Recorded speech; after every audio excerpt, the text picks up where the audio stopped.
All right. So, first thing we need is our names, the character names. Yes. We kind of need to prep a bit more. Also, introductions, maybe during that. Yes. So, hey, I'm Zero Scar. I'm the runner today, and with me are Leonis for 7. And the nameless German dude, Hapkanama. yes, And I heard you want some names. yes, Yes. Alrighty then. Well, the top 4 names as bid for the good people at home. The highest scoring name here at $82 is Buckethead. Hey, I Buckethead. wonder what's that for. With the space or without? No space. There we go. And head is in lowercase, Oh, as in the H. Perfect. Coming in second, $50, joint second, I should stress. The name is Coco. okay. How do you spell that? That is C-O-C-O. Coco. Nice. Simple enough. And also at $50, we had Sparks. And that is a capital S, lowercase p, uppercase A, lowercase r, and uppercase X. I see. I decided to make that one as hard as possible. And then our final name that just pipped the others to the post at the last minute was Hondora's Lies. No space in between. I was waiting the for two another words. one. On doors lies. Yes, and that one came in at $33. In Is the that end. is there spaces or no spaces on that one. and no higher? Uppercase L. Uppercase Lies. Okay. Yeah. Don't believe on those lies. Yep. There we go. All right. So with that, we are ready to go. So Who wants the honors of hitting the button? yes, We might do the honor to the runner. I see. All right. So 3, 2, 1, go. Good luck, have fun. And we have a lot to talk about because, yeah, good game, old game, the new release of an old game, and we start with a very convenient 2.5, 3-minute-ish cutscene at the start. Yeah. All this to set up the plot of the story. So basically, we're gonna follow. There's plot some in this game? characters. Yeah, there is actually. But since this game is quite fast-paced, we don't get to really get the grasp. Yeah, The full grasp of the story, but basically we're gonna follow some orphans and they're gonna do some wonderful things. but the orphans have, in this version of the game, sadly, absolutely nothing going for them. They're just 4 blank leaves to be written however we desire, with no backstory, no future, no character traits, unlike as it was during the DS release for the game, which we by now just refer usually to as the 3D version, where the characters actually had characteristics, story, names. They actually had canon names and weren't just the nameless Onion Knights. Yeah, so the Pixel remasters in terms of story and how it's set up just goes back from the NES version of it, like with the 4 Onion Knights. Whereas for the PSP version, we actually had a rework in the characters, so we would only incarnate 2 of them right from the start, and then we would get the 2 others like progressively through the story, and then we would have the full party of 4. But right now we have all 4 of them, all with the Onion Knight look of it, if you know who's the Onion Knight throughout the series.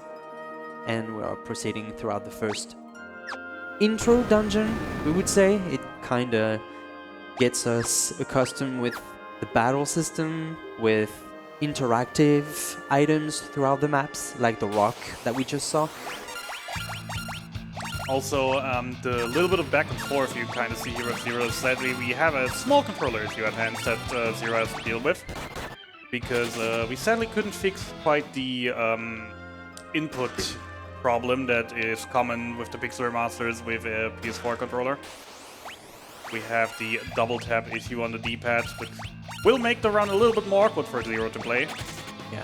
So the very interesting thing that there is with this battle system is like, so Zero just inputted some commands, And thanks to auto battling system, he can just let it go all throughout the turns without having to change any commands except when he wants to. So here he just changed to attack and just let it run through. And another perk of the auto battle that is, a thing during all Pixar Masters is also while the auto battle is running, which you can see by the auto battle symbol in the top left flashing, the game also runs like 30% faster.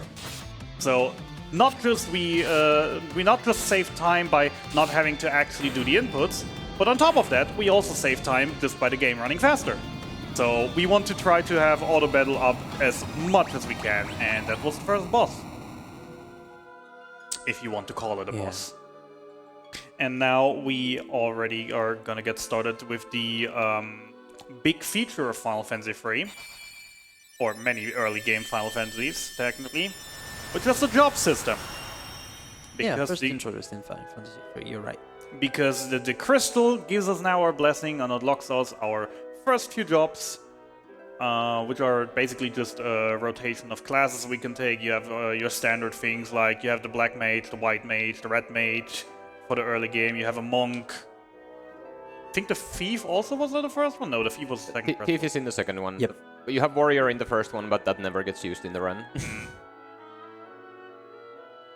And then, yeah, there are 4 of these crystals throughout the world, and their light is dying out, and when we come to them, they're basically giving us their last bit of power to unlock more jobs, because, you know, that's the saying, clothes make people, and they take this very literally here, because, you know, just put on a black mage garb, and suddenly your magic stats gets higher, and you actually get able to cast it, in comparison with other things. Yeah. Actually, we're gonna see some monk action, right? Yeah, we're seeing monks be used in this run really soon. Yes. So now we're going back to the dungeon because there are stuff that we want to take, like a hidden treasure room for more money for the management.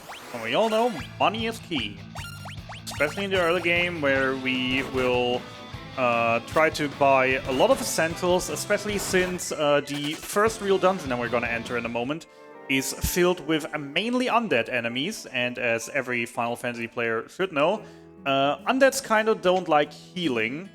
So for the start of the game we just need a lot of money to buy some helpful items on the side that we might need, and a ton of potions. Because obviously we need healing, and also just for the first dungeon, we're just gonna throw potions at everything coming our way. The double tap made me buy antidotes instead of potions.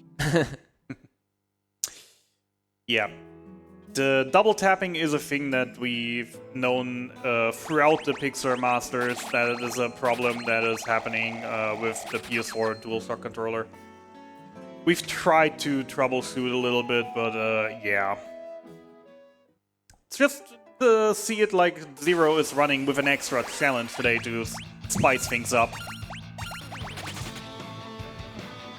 Also, another thing you may be seeing here is that despite us just buying a ton of potions, we're still running around with one character on very low health.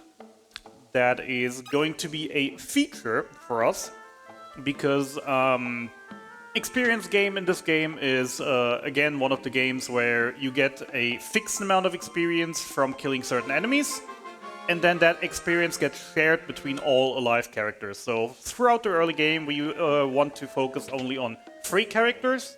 Then in the mid-game, we're gonna cut it down to 2, until the very end, where we'll only be using a single character to beat the game with, simply for the reason of leveling up faster and getting stats faster.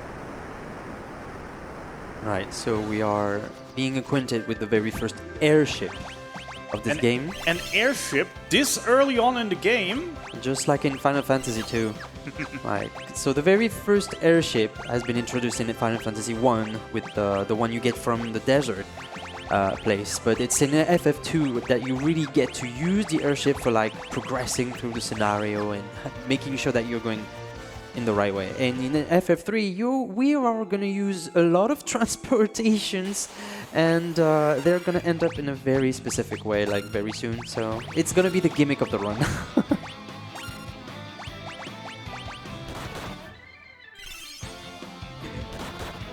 Do we have time for a quick donation while we're here?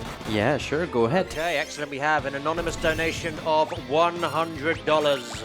Ooh. No message on that one, but that goes towards the Castlevania any % upgrade to whip-only incentive. Nice. Very, Thank you very very much. nice. Thank you very much. So, in my opinion, also, just to maybe butt in a little bit, I'm personally not running this game. I've been preparing commentary for this game, but I am personally running the 3D version, or as I'd also say, the DS port, DS version port to PC.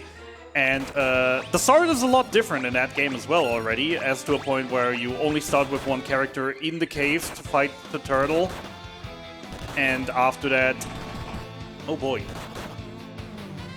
Yeah, At this point, I assume it's on purpose. yeah, I'm just trying to get rid of this fight so I can reload, because I didn't heal after the first fight, and then another character died. Okay, this is the best encounter you can get here, assuming you survive this.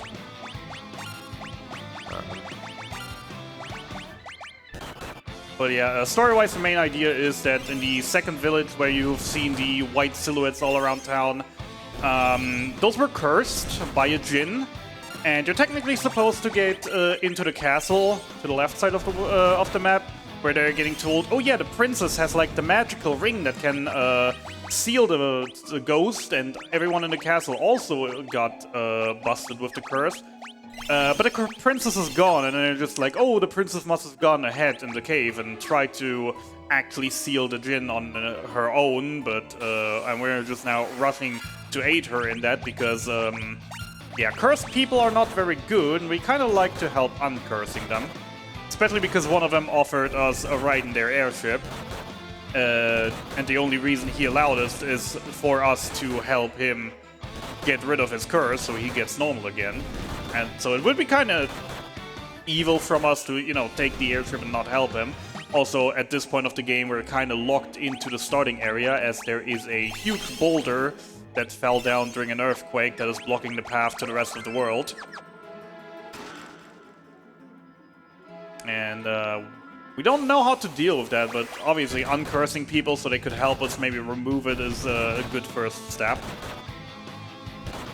Yep. So I switched to monks now to use physical attacks, because I'm now have enough HP to survive even in the front row. And monks, as in most Final Fantasy games, are for especially early game just great, because monks don't need weapons to deal good damage. Their damage is actually higher when they're only using fists. And this only grows exponentially as they level up, so especially with some early game levels, they very easily out-damage most early game weapons you could even buy, and obviously to buy early game weapons you would need money, something that we just blasted all up on, helpful supplies to survive during the rest of the run. So we kind of didn't have money for weapons, so the monk is just like a very blessed class for us for the early game. Ooh, that's a confusion. And asleep. Sleep. That's solving the issue. that's one way to get rid of the... Yeah. So one of the nice gimmicks that this game has is like whenever we encounter a non-playable character like this one, Princess Sarah from the castle, they are following us. They are not taking part of the battle in this one, I don't think so, but Nope. back in the versions, when it was for the PSP version, you would have the NPC following you, and sometimes during a battle they would take a turn and use one of two spells that they have each. And Princess Sarah would have had Arrow and Cure available for you. So it would be one thing for the battles to like expect and anticipate for having a nice kind of flow if you are into a pinch. The sad thing with these, let's call them guest character actions in the other versions, though, is that they're mostly just using them when you absolutely do not need them. Like, Yeah. I am nearly dead. Please help me, Princess Sarah. Oh, I'm just gonna cast arrow on the enemies and not even kill them because there are too many enemies and they're not taking enough damage from the AoE of the attack. And then suddenly, hey, we're all full health. Oh, let me help you and cast Cure on the entire party. Yes. But there are worse cases than Princess Sarah. My favorite still is Dash, because at the start he is very, very useful, possessing the spell Thundara in battle, which is able to wipe out every encounter with only 2 enemies in it. And at some point he just stops using that, and so that weakly hits enemies with a sword for next to no damage, and I'm just like, Dash, why don't you just cast? Also, say hello to Jin. Right, so with Zero's setup right now, he's just going full physical, but you could also take advantage of the items that you pick up from the dungeons so far, which are mainly Antarctic winds, because Jin is naturally like weak to ice, so you would be able to do tremendous amount of damage if you were to use them. But you would need a magic unit to make full potential out of the item. Yeah, so and I got lucky encounters so that I got way higher leveled here than usual, so it was relatively easily able to deal with Jin. Usually I would have as a safety strat used the Antarctic winds, but now I can save them for a future boss. Nice. So Especially Antarctic winds are going to be important, or generally elemental items are going to be important later. Yep. Because in specific there will be one boss that has a mechanic where he changes his elemental weaknesses all around, and then sometimes goes immune against one element, weak to another. And the more items we have to abuse this, because these items are right now would be doing tier 2 spells. So, for example, right now we could have went to a shop and bought Blizzard, but the Arctic Wind would cast Blizzara, which obviously is the upgraded version, or Blizzard 2, depending on which version you're used to. And obviously those would deal more damage in that instance. right, so we just received the second mean of transportation, and this one is gonna be like useful to cross the rivers and any kind of ponds. If this is anything like the 3D version, we're only gonna see the canoe being used twice in the entire run. Yep. So first we're gonna retrieve the hidden treasure chests that this castle has in store for us. Mainly for money, if I'm correct. Yep.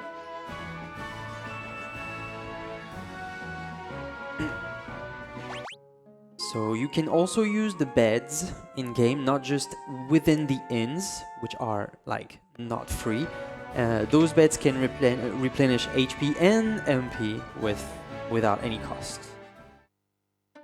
There are some throughout the game, so we're gonna use them. So the canoe is really helpful to just retrieve the airship, so you can just get it back to the one who made us possible, like to borrow it, which is this guy. Which is this game's very own Sid. Yay! Because every Final Fantasy needs a Sid. Yep.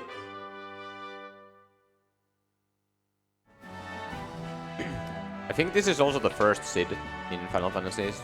No, that's the second one, because in FF2 there is a Sid. Oh, right, there is a Sid, yeah. Yeah, it's just Final Very Fantasy 1 that doesn't have one, but is mentioned at some point, thanks to the airship. So Alright. now we are buying mainly objects for our mages, not for the monks anymore, because we're gonna make use of the magic potential that we're gonna get. As in most Final Fantasies, magic is a limited source of damage due to spell slots or MP, depending on the game.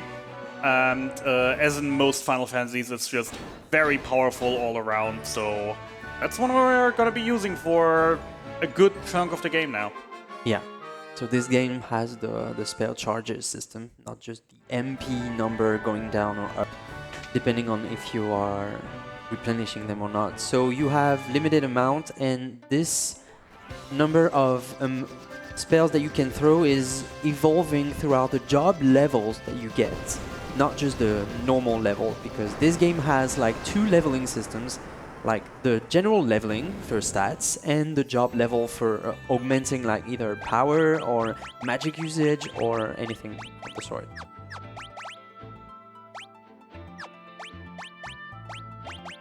So now we're gonna learn magic spells from the inventory. That's one of the things this game does.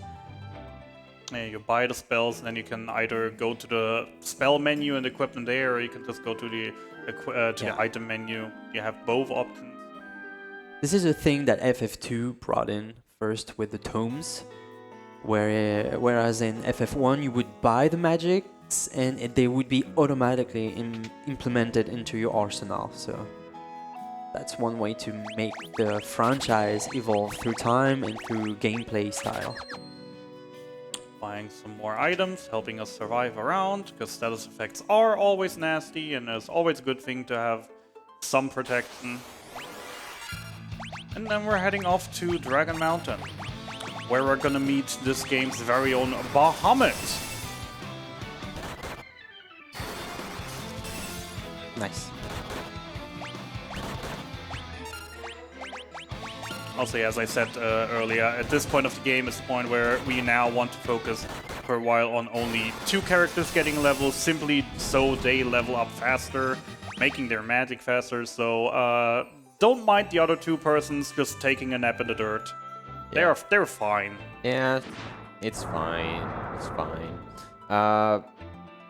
So one thing is also that you need less equipment when you only have 2 characters that you need to level up.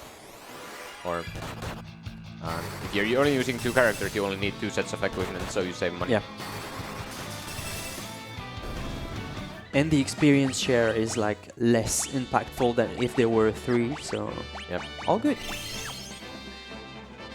Yeah, in story terms, we asked the blacksmith of the town to strengthen the front of the airship, so we just crashed into the rock, getting rid of it.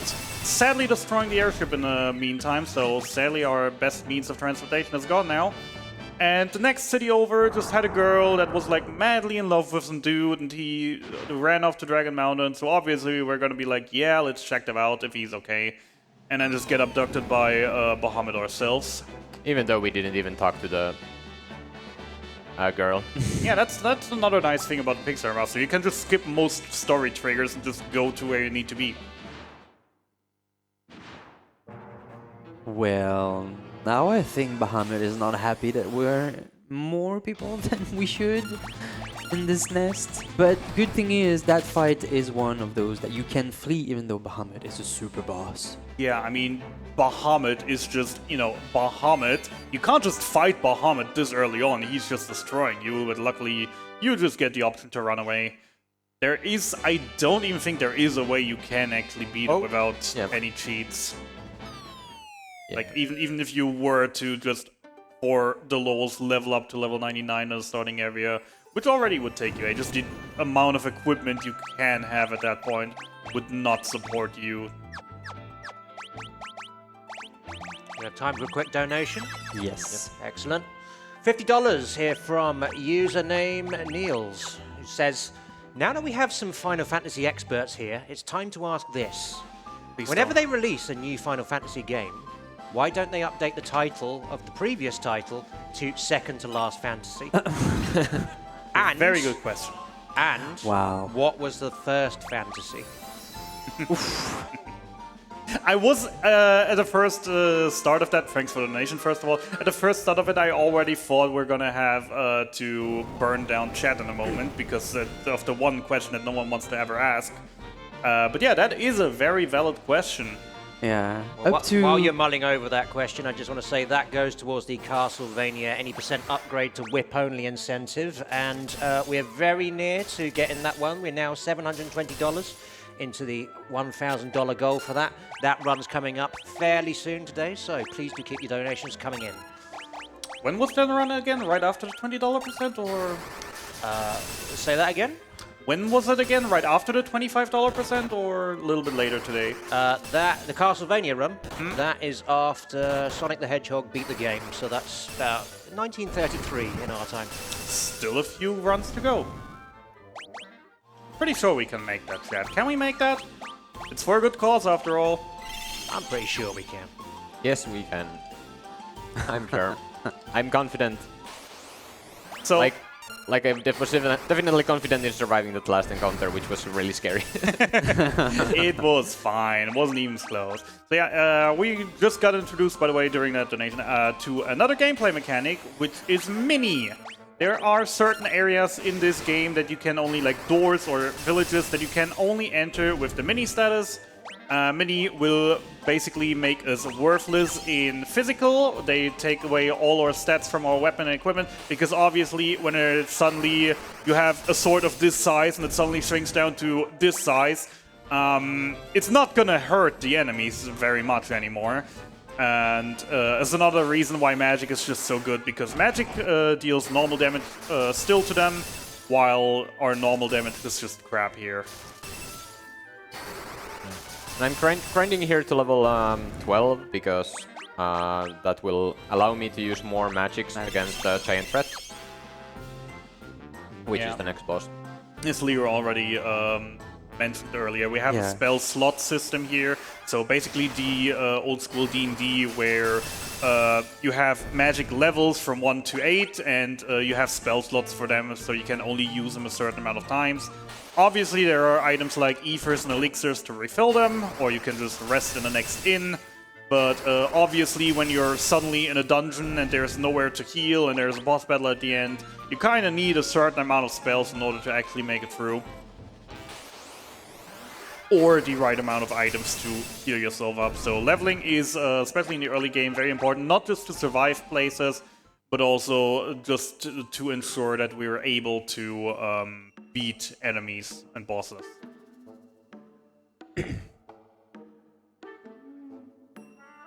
So technically there are two other spells that affect like the look of the character on screen. So Mini is one of them. There's another one called Toad, which transforms you into a toad, and you don't say. Yeah, and you can also get underwater for the many hidden passageways that goes underwater. And there's another one called Pig, which turns you into a pig. And I don't remember if it's not like getting you even more susceptible to get magic damage or something like that. I don't remember what the pig status does. To be fair, I don't even know it either, because it's not in the other versions of the game that I've played so far. Like, pretty sure like every kind of mini kind of status have a specific counter effect, but I'm not sure about Pig. Yeah. It might just be there as a joke thing of, haha, you can't do anything in battle anymore. Yeah. Without a real overworld use. Yeah, I don't think there's any overworld use. There might be some like cutscene or something that happens with... Well, I'm gonna take that time to actually search, because Go ahead then. I like knowing things. Meanwhile, catching up on the story. So we left the village of the tiny people and moved on to the Viking base. I'm hoping at least there's still Vikings here, because I have to admit, they looked very piratey in this version of the game. And their main issue is there is a giant sea dragon out in the sea just destroying all their ships. They only have one ship left, and they now tasked us with disposing of the monster. And if we do that, they will give us their last ship. Unfortunately for us, we find out, or are supposed to find out, that if we were to take the ship, go out on sea, that dragon is also not beatable. But there is a temple for that dragon, where we notice that he has two eye holes, which are, one is filled with a very shiny rock and the other one is empty. And then we see there is a tunnel into the statue, where we now found the giant rat, our next boss, who took the other eye of the statue, which is why the dragon went rampage outside the seas. So we're just gonna dispose of the rat, reclaim the eye, give it back to the statue, and get ourselves a neat little ship on the side for that. which is going to be the Enterprise. Also another thing, very nice enough, in the Pirate/Viking Bay, as we saw, we had the 3 chests which contained Tier 2 spells. Ooh. Which, we have a few casts for now, and obviously Nice. Tier 2 spells, again, deal more damage. And that wasn't the cleanest fight, but hey, he's dead, so... We need to reload. Oh, we do. We do need the experience, huh? No, it's just that we can't revive the other character. I don't have any Phoenix Downs. Yeah. Yeah, that would be an issue, yes. And we aren't visiting a town with a church anytime soon, so might as well.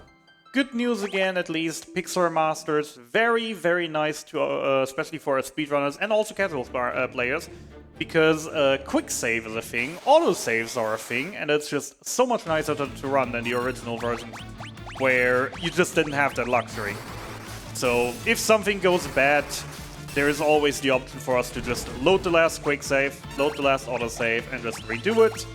So there isn't really a point where we can mess up so badly that a run could be unfinishable, unless we like only notice like half an hour later our mistake, which Wow.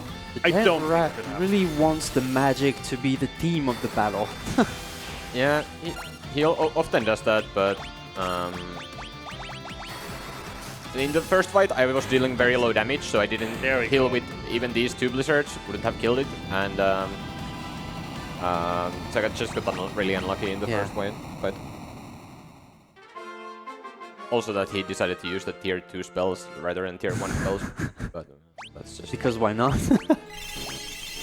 But hey, second try is still better than 5th try, so we take that. Yeah. So we just retrieved the Nepto Eye, which is the eye of the statue that we just came across at the entrance.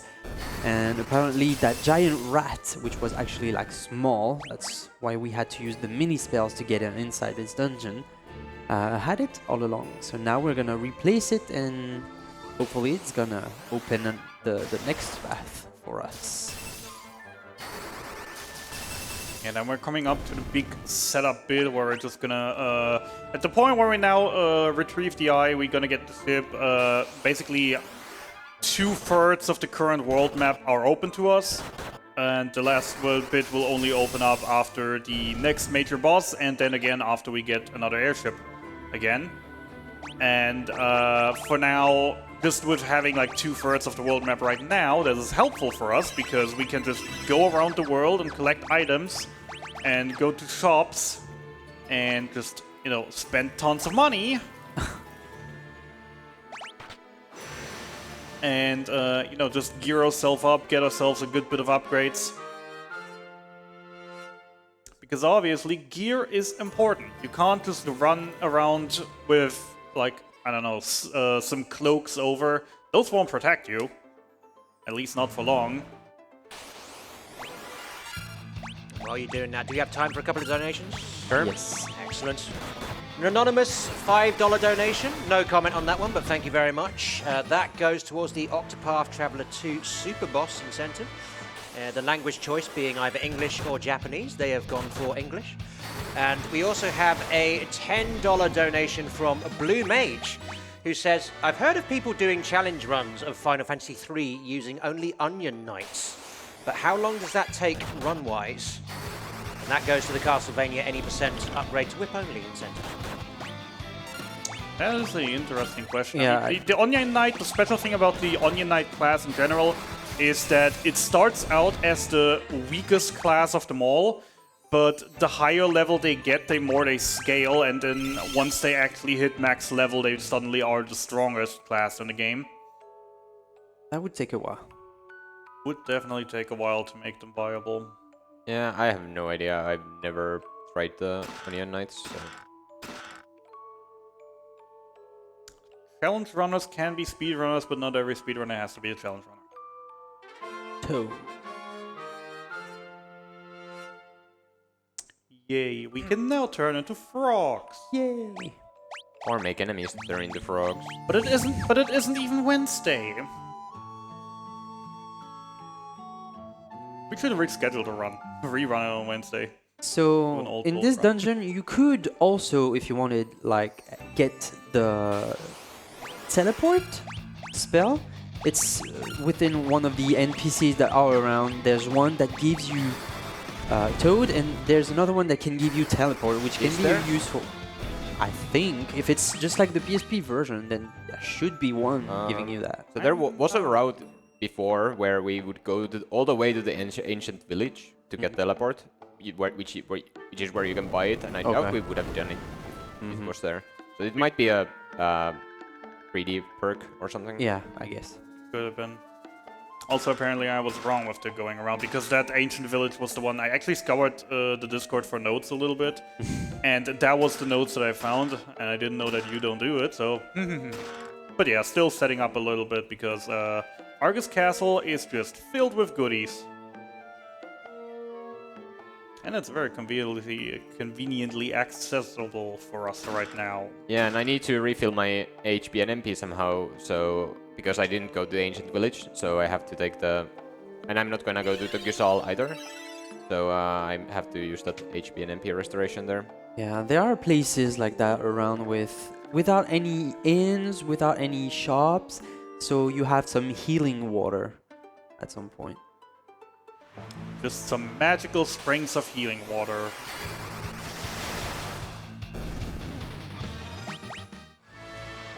And now onto the next dungeon, which is the Tower of Owen. Where you're gonna see a lot of toads. Yep. And we are gonna become some of them, because there is like a little water thingy where we have to slip through, but we're one, too big for that, and two, obviously can't breathe underwater. So, toad it is. Because toads can breathe underwater, right? Can they? Can they? At least they're water-based, so they're at least probably able to hold their breath for longer than we are, at minimum. Probably, but we don't want to stay as toads, so we just instantly just waste some MP to... Yeah, Toad. being Toad has, in this version of the game, absolutely no benefit for us, aside from actually getting past the story point. In other versions, it is preferable to stay Toad for a while, simply because at the end of battles, you get like the characters actually do like a victory dance when they level up, and when they're Toad, then they don't do that because time save. Which is why in the DS version at this point of the game, we would actually stay as a Toad as we try to farm a few levels, just to save some seconds from, you know, not seeing the victory dance all the time. We've got another very important question if you have a moment. Oh boy. So, our very own Matako donates $5 and says, list of Final Fantasy III statuses: Poison, Blind, Mini, Toad, Silence, Petrify, KO, Sleep, Confuse, Paralysis, Gradual Petrify, Protect, Haste, Reflect. Where is the pig, Leo? There's none. That one goes towards the Castlevania any % upgrade to whip only incentive. So that's why I never came back to the subject, because I found out that pig was only an FF4 exclusive like kind of implementation. So I thought there was one, but there's none. So It my bad. happens. There are so many Final Fantasies, and some fair mechanics, some don't. I mean, if my mistake can bring more people to donate and correct me over, I'm glad to do that. Yes, you need to make Definitely. more mistakes. Then. Yeah? Okay. So now you're using water, right? Yes. Right, but for being a little bit more correct now, so throughout the dungeon, we have some moments where we pause because there are like text boxes coming over, because there's a voice that you can hear from up above, and nobody knows who's there talking. At first we think that it's Desh talking behind us, but it's not. And while we're progressing, Desh is also having like some memory strikes, like I think I know this place, I have a feeling I have a connection to it. And as we progress along, we start to get some more of the Desh background, and we're gonna have the whole reveal when we get up to the top. And there's the reason we buy Echo Herbs, because silence is our most mortal enemy at the moment.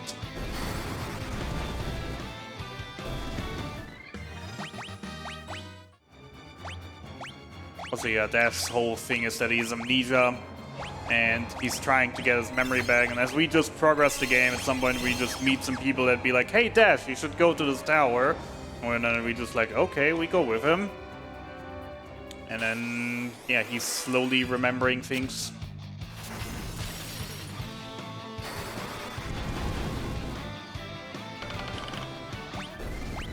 Annoying thing about Silence is that the auto battle is changed, so... Oh yeah, and I have one character casting Fire and one character casting Blizzard, because in the Vulcan Curse, which is where I got the Toad spell, I also got the Fire and Ice Rod, which, well, Fire Rod increases fire damage and Ice Rod increases ice damage, but I can't have them on the... Like, I can't have... or I have one character with Fire Rod, one character with Ice Rod, so... Damage optimization. Yep.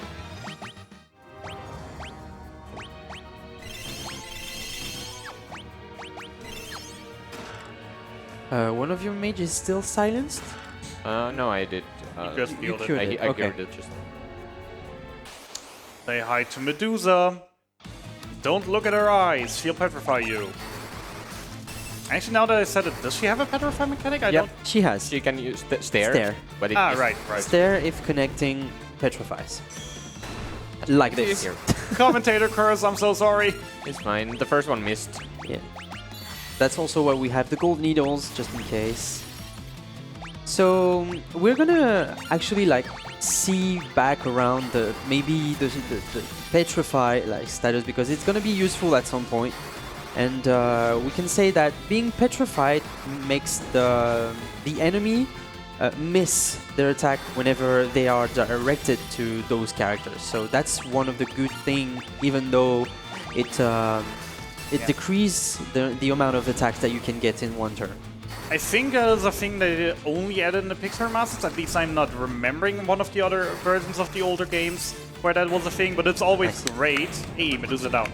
It's always great because, you know, enemies can just target your petrified character to do miss damage and basically just waste their turn with it while the others are just in the back row and dealing damage, which is, I think, something that we're actually going to abuse in the late game as well. Yep. Where you're going to have one character petrified, so we hope that the bosses and enemies just go for them while the other character is dealing all the damage. Yep, that will be very important in the late game. Yep. Plot-wise, so Dash just remembered that he was the guardian of the place. So to restore the balance of this tower and to make the whirlpool into the sea like disappear, it just went into the engine and was supposedly sacrificing himself to make everything go well again. So What do you mean, supposedly? He did, boy. I mean, we see Dash jumping when we don't hear any splash or any... I mean, why would you hear splashing into lava? Lava is probably wet, but it wouldn't splash because... I don't know, you would probably you'd hear probably melt on the impact. man scream of pain because of the fire, Fair enough. right? Fair enough. But yeah, also But I mean, it's story-wise, basically Medusa's plan there also was that the tower controlled the floating continent, because actually right now we're not like on a world, we're on a small floating continent on the corner of the world. And that tower basically is what keeps the island floating. And Medusa's plan was to sabotage the tower and therefore crash the floating continent into the ocean below. And of course with us defeating her and Dash sacrificing himself to restore the power of the tower, we now prevented that. So a little bit of selling what it's in our inventory to just replenish on items. And finally we can get Phoenix Downs. Yay! But what does it do? It decorates your head. To be fair, I've been You can look fabulous with it. I've been thinking for a while to make like a meme out of Phoenix Downs, just like a copy-paste of the Yu-Gi-Oh! Pot of Greed meme. But what does it do? Alright, so now we encountered the dwarves. And no, that's not an insult, those are literal dwarves, not just tiny people. And yeah, they have two sacred artifacts, the ice fangs or claws, and one of them was stolen. So we obviously be like, yeah, sure, we're the heroes, we help you, we get it back from the person who stole it. So that is our mission right now. Because, I mean, we're the goody two-shoes of this game. We can't just say no to anyone who needs help.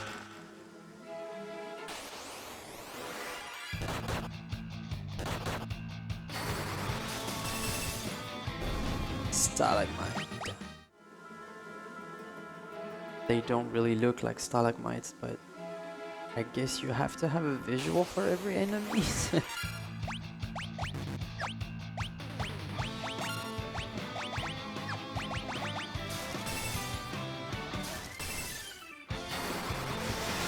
At least the mermen are on point.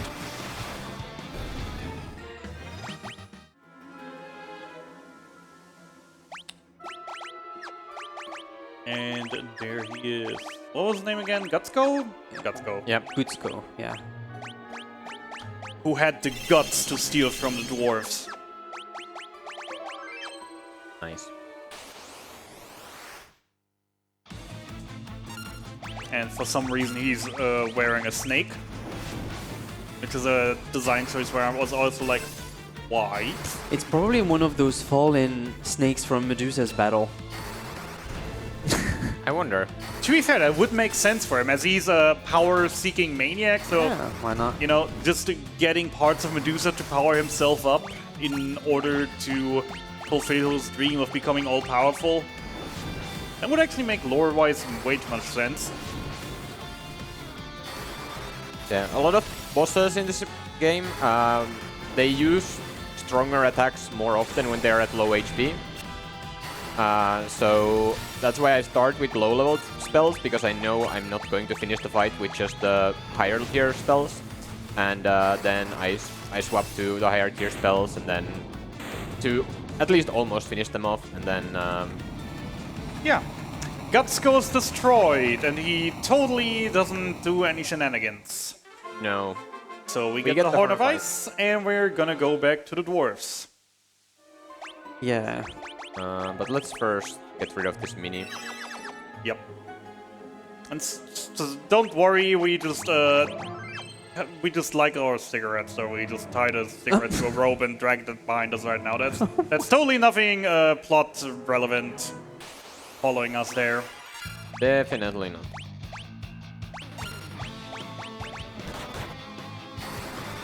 I was very surprised when I saw this sprite the first time, actually. It's like the design choice of just making it like a white bar. Yeah, it's very different in all the versions of the games. Sometimes it's just a shadow, sometimes it's something else. Just to let you know that there's something behind you, but somehow you're not seeing it.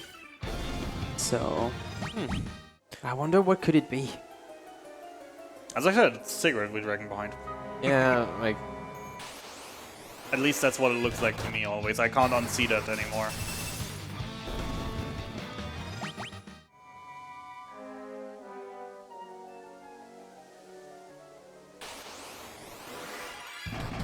I got very lucky in this dungeon that I only got bomb encounters. Yeah. You can also get manticores, and they take a longer time to kill, die too, so I need more spells, but... Yeah, Manticore are like more powerful, and they can also use the stare spell that petrifies you, so... Yeah, and they can also petrify on contact. Yep. There. Alright, we rescued or retrieved the Horn of Ice. The dwarves are gonna be very thankful to us. But And first we nap. Yeah, and we take the cigarette with us to... To bed. The cuddling. Okay. Alright, so we bring back the horn, they lift the magic barrier that was protecting the other one. And then they're just saying like, yeah, just go there and place it back, please. We do that, and yeah, and we're just gonna head out, because nothing else is gonna happen.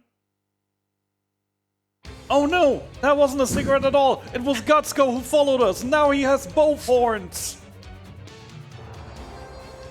Yeah, so I think the plot-wise it's that he was hiding in our shadow somehow, but... That's what it is. That is the... But that is a weird-looking shadow. Yeah, also he wanted the Horns of Ice so he could survive the lava here in the Molten Cave. because he knew that the Crystal of Fire is in here. And he wanted that crystal's power to strengthen himself. And now with the horns, he can cross through here without any issues, even though that, like, we don't have any issues, so we don't know why he needed the horns through it. If you don't get the horns, there's like this fire wall blocking your path. So I guess it just removed that fire path, but then it's also removed for us because he removed it for us. Yep. That is a fair point. To be fair, I never went in here without doing the quest beforehand, so I wouldn't know. I definitely haven't accidentally forgotten to turn those in, and then I've gotten to the Molten Cave, and then like, huh, okay, I guess we have to. But yeah, So that's interesting. So there's no lava damage whenever you cross, but only when it's a lava, like, waterfall? Lava fall. Lava fall. I was trying to find the word for it, but... This also is a very interesting thing of version differences, because in most versions you do take damage for standing in there. As you should, because it's lava. Yeah. One does not simply stand in lava. Also, yeah, you know how the crystals give us the power to change our clothes? Yeah, for some reason the crystal gave Gutsco the power to turn into a dragon. Like, I never understood that part, why he suddenly becomes a dragon. I mean, it is cool. He has some very annoying attacks like that one. He turned into Dragoon. That's obviously the Dragoon class. Yeah. Fair enough. I mean, the dragon is sort of an ancient snake, so maybe because of the snake he had, he merged with it. But yeah, obviously Fire Cave, Fire Dragon, very weak to ice. Well, we just hope for not too many flames, which, at least in this version of the game, aren't too powerful. Still annoying to deal with, though. Yeah, we have a lot of flame resisting equipment, which is why I'm using the red mages rather than black mages, because red mages can actually equip armor. So we have like the ice armor, ice helms, ice shields. Yeah, you can also equip shields as a red mage. Yeah, still I had to heal in the fight because only one of my characters has Blizzara, and I can't deal that much damage. What was about to say, shouldn't take too many casts anymore. Next, major boss down, and with Guts go down, we will now receive the blessing of the Fire Crystal, because yes, this crystal is blue, it's definitely fire. And some flames are blue. That is a very fair point. But yeah, in this version of the game, the crystals just look all the same, while in most others, at least that I've seen and played, they actually are colored. Green is for the first one, for the wind crystal, red for the fire crystal, blue for the water, and brown for the earth crystal.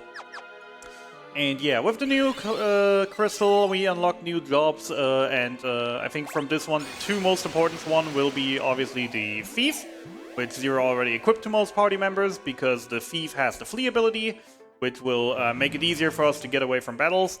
And secondary, the Scholar class, which is... Plot twist. Someone came from behind. Is it Gutsco again? No. No.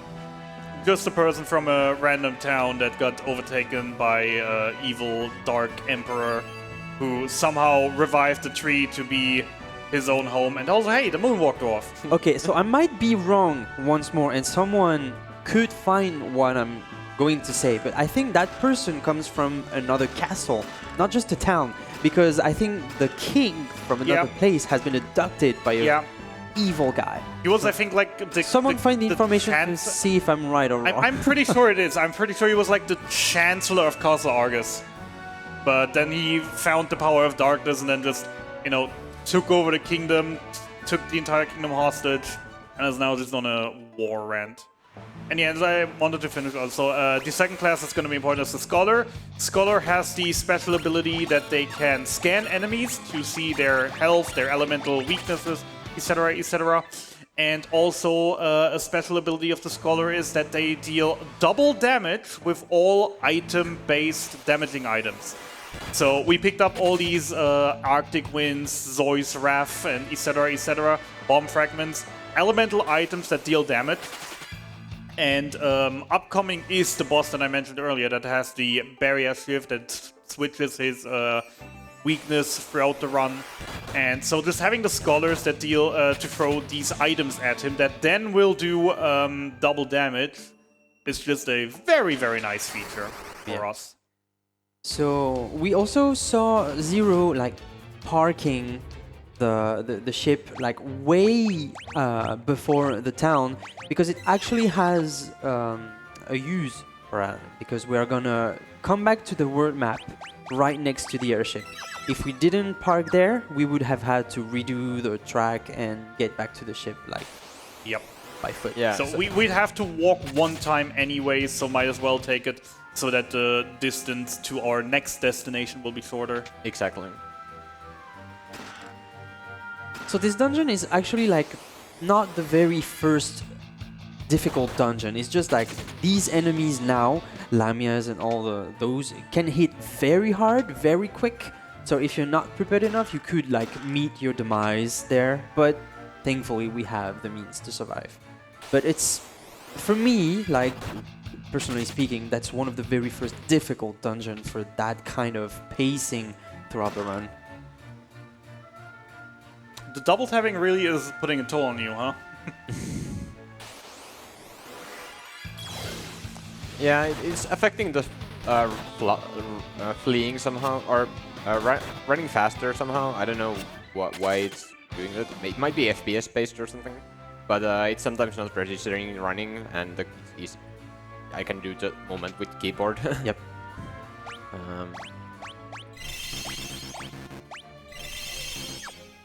So yeah, on the off chance that anyone at Square Enix is actually watching this run, would there be a chance that you could maybe look into that issue here? That apparently all Pixar Masters have with PS4 controllers? That would be very chef kiss. Right, so just before like starting the fight, so Zero just went on to a new job that we didn't see so far, which is the Scholar.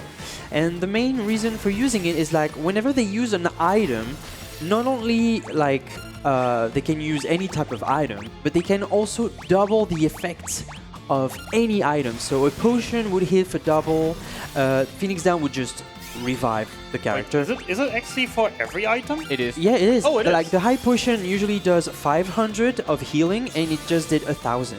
Okay, And that it is something goes that I didn't know. the same for the magic items. They will do double, or, well, maybe not double, but more damage than if it was on a normal kind of class or job. Like you see, you do 1k damage. Thank you, bye. That was Captain Hein. That was really good damage. Yeah. Usually you need to That was a high roll. things like that. This is the boss what I saved the Antarctic Winds for. So, like, usually you use you only have 3 Antarctic Winds on this fight, and you use all of them before he uses his first barrier change, and you hope that he doesn't go to Ice Weakness. Yep. But this time I would have been fine even if he had gone to Ice Weakness, because then I would have just used the other 2. But he went to Lightning Weakness, which was the worst case in this scenario, because I need the Susie's Rafts for the next boss, Kraken. But fortunately I only needed 1, so I'm more than fine for the... Also, a thing on the side that I want to just compliment in general, because I'm seeing it right now again. There is a very cool feature of the entire Pixar Master series, where you can progress dialogue with basically any button on the controller in any way or form. So, especially for the Pixar Masters, you're not just having to spam X to progress game, but the more optimal and easier option is to just grab both analog sticks and just rotate them. And it's just very fast dialogue skipping, and it's just amazing for also the fingers, because obviously the rotating is better than just a spam motion. Which is just very nice, not just for the speed of skipping things, but also just like, you know, for hand, motion, fitness, whatever.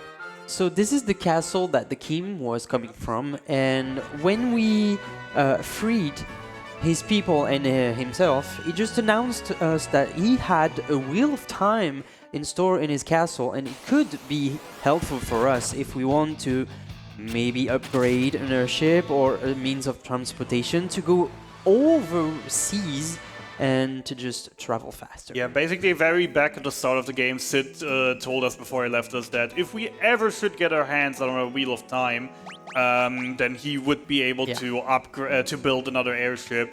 And we just got that thing, and we also have a very good base for the airship, being our Enterprise. So now it just takes up a few modifications, and now our Enterprise is a convertible airship. Yeah. So we're gonna take it. It's gonna be a little while until we get to the next destination with the next boss. So if we have anything to read, now that's the time. Absolutely. We have a $25 donation from Dearheart54, who says, I was promised a fun thing this evening if we break 10k. I like fun things. Firstly, I can indeed confirm that there is, once we get to our 10k milestone for today, going to be a fun thing. So please do keep the donations up. We're almost at 9k. And that donation also goes to the Castlevania any percent upgrade to whip only incentive. We are currently at $765 on that one. The target is $1,000. Still got a few runs to go before that, but please do get your donations in for that wonderful incentive. Yeah. Thank you very much, and let's get to the 10,000. Yeah. I like the idea of fun. Yeah, fun thing sounds fun. Yeah. I wonder what it is. Oh, I landed perfectly. It's nice. So that's one of the specificities of that specific segment. Like, you can park your airship on the water, and you don't need to go into the mainland to then go to the ship. You can just park next to it and then poof. I think with this ship you cannot even land on water. On Really? land, yeah. Or on land, yeah. On land. Yeah, because it's a ship made into an airship. Yeah. So, It doesn't have the foundation needed to actually support landing. So the only option for that ship is to land in the water, and then you have to disembark at the coastline. yeah, but here's a fun thing. Like, you can go and make this into an airship again and fly. Yep. And it flies a little bit faster than sailing. But you have the ascending and descending animations, and overall it's faster to just take the ship and sail.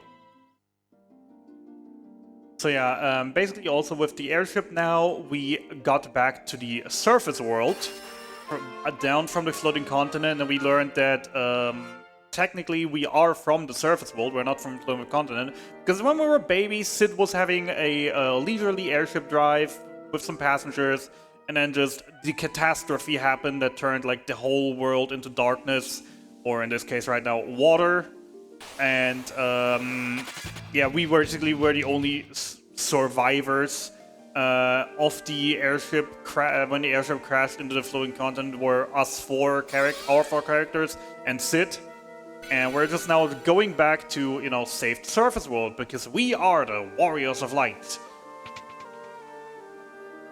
Yeah, I'm using a Knight here. Knight protects characters that are in critical HP. You can take critical HP with their red HP. So I revived one thief so that the enemies never can hit the thief with the physical attacks. And if the other thief falls to red HP as well, then that one will be also protected.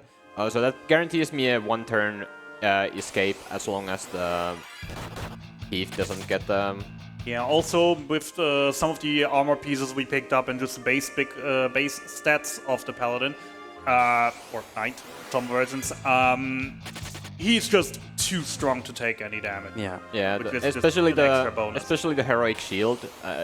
It's just a really good piece of shield. It also prevents the Knight from getting petrified. So there are some enemies here that can petrify on contact.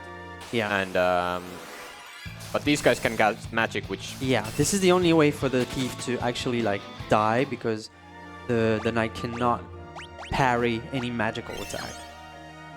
Only physical.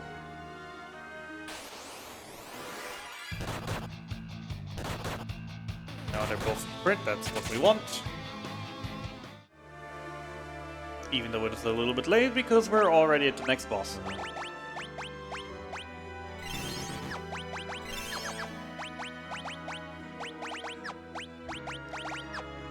And we're back to the scholars, because item usage, like Zero said earlier, like he was lucky enough to have just to use one Zeus Wrath, so he's having others for this fight. Yeah, I have 5. 5 should guarantee me a kill on Kraken, even though like with 4 you can under damage, but I could still just use the bomb fragments to finish it off. But this just allows me to use the Zeus straps and not worry about it. Thief, I don't. Thief, it would be nice, I guess, if Kraken hit the Thief once to prevent damage from the Scholars, but if he, yeah, that's nice. Thank you, Kraken. And he definitely was not listening to Ondor's lies. I mean, the Scholars live, they will get the full experience. That is basically what we want to happen, and no one died. Well, no one important. So Arya just sacrificed herself to make us like survive and carry on the legacy of the Warriors of Light. And Sadness, we don't have the life spell. yeah, or Phoenix Downs. Wait. Why don't we use one? It's the same question as every healer main in Final Fantasy XIV has ever asked themselves. So yeah, with Kraken defeated and the power of the water crystal restored, the world is not flooded in darkness anymore, or water in this case. Unfortunately though, the impact or whatever put us basically into a coma. We were out of it a few days. Now wake up in a village, and the first thing we're getting told is, oh yeah, there's this ultra-rich dude in a castle to the south, and he kind of is like the boss here, because he's just so rich. And he kind of impounded your ship, because he liked it. Now it's locked to a gold chain, and we can't use our ship anymore. So our next quest is going to be to, you know, go down to him and have a nice talk with him. Unfortunately, he kind of has like a bottomless pit on the way to his castle, where we need some special shoes that make us fly, which luckily the weird witch that's living in sewers has a few pairs of them, so we're gonna pay her a visit first. And before that, obviously, as you can see right now, a lot of shopping, a lot of money getting and investing. Because, yeah, you know, armor and the weapons are kind of important, and we kind of needed to upgrade them at some point, so, you know, bosses can't one-shot us, because, you know, that would be kind of unfortunate. Wow, Zero, you're rich. You sure you didn't do a duster grind? Yeah, I mean, I paid Ondor's lies to collect some money from me. I mean, that's what I assume that he's been doing all this time to, when he's been down on the ground, just searching for money. I mean, that can be very lucrative sometimes, especially in the right areas. And we're also gonna getting introduced to the 4 old dudes of the village, which think they are the Warriors of Light, because, you know, they're perfect in sync, and they're brothers, and they're so awesome.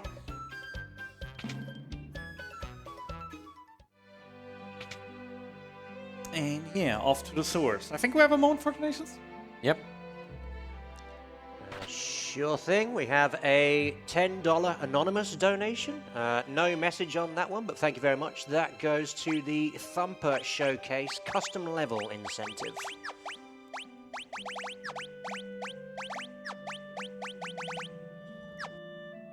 Alrighty then. Off to the sewers. Where we also took a few of our new jobs, including the Black Belt, which is like a direct upgrade from the Monk earlier, who has a very nice kick attack that deals AoE damage. I think they also work like the Monk, that they deal more damage when they're on weapon. Yes.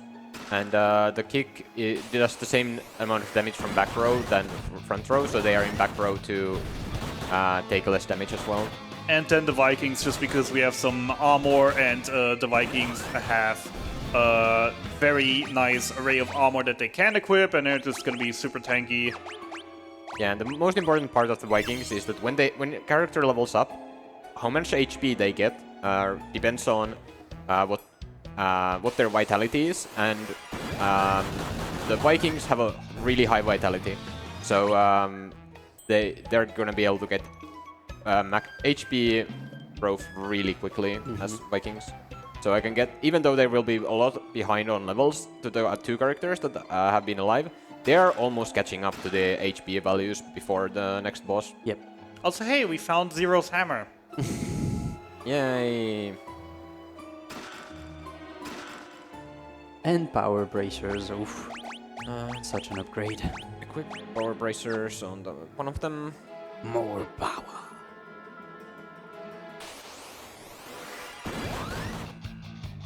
I love the sound of the animation of the kick. Yep.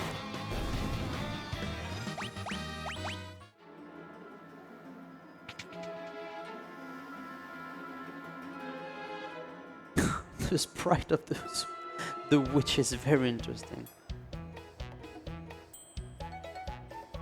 Also, yeah, she has some shoes, but now the 4 older dudes come and it's watch out because that's not the real shoes. Those are bombs. They knew because they've seen the shoes before. Now give us the real ones that look exactly the same. Version difference can be a nice thing. And the Picture Master looked exactly the same. Yeah. In the DS version, the first ones she throws are green. The first one is red. The second one is green. So that you at least know there's a difference. But yeah, budget cuts. So now that we have the Levigrass shoes that allow us to walk over bottomless pits, we're gonna have the first real canoe use of ever, and it was very long, as you can see, so very important that we got that canoe in the game. Second use. Oh, yeah. First was The retrieving airship at the very start of the game. Right. So as you can see, like, very important. So yeah, with the shoes, we're not gonna pass the past the bottomless bridge and enter Golder's Manor. The man who is so rich that he has an entire house made of gold, with statues made of gold, and is hosting enemies made of gold in them as well. Yeah. How rich can you be? And then you're jealous of an airship. Yep. And then he just wants our ship. Like, why? He has so much money. Why does he need our ship? And he doesn't even get the ship. He just changed it so that we can't use it. Yeah. I mean, basically, he basically impounded it. He basically just said, like, hey, that looks cool. I want that. Chain it up. At least that's my headcanon. Level 11 is nice. So this location is filled with cracked walls, and those cracks just announce you that there's a passage hidden that you can take, so feel free to explore to your heart's content on a casual playthrough.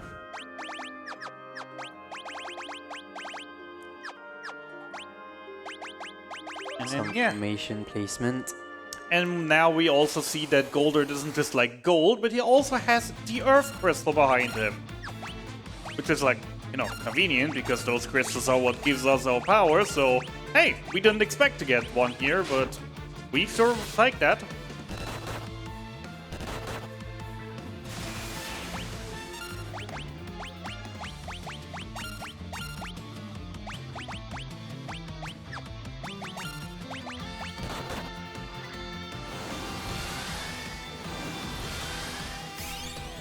Ooh, boosts. They're gonna unleash a superpower. It's always great when you have jobs that just have a native skill that powers you up. You don't have to, you know, get items or a gear, but instead just use a skill a few times and then, hey, suddenly 1,000 damage. Yeah, so boost. The first boost doubles and the second boost triples the damage you deal. Okay. In your next attack only. But it's convenient here because Goldor starts spamming Tandaga when Goldor is at low HP. So the longer I can keep him from low HP, the better. And a good way to do that is by not attacking. There he goes. Nice. The thief got the spotlight on the kill. Wow. Yeah, I like using a thief. A lot of other people use use 4 black belts, but I like using thief. The healing, getting some HP back from attacking is nice, and Also, yeah, Golder is a sore loser and just smashes the Earth Crystal. Yeah, If I can't have it, no one shall. But at least he left the key as he died. I guess whenever he chose like what to do in life, he puts all the stats into wealth, but nothing into intelligence. So Sounds like a plan, yeah. yeah. Sounds like what he did. Also, hi, Chocobo Forest.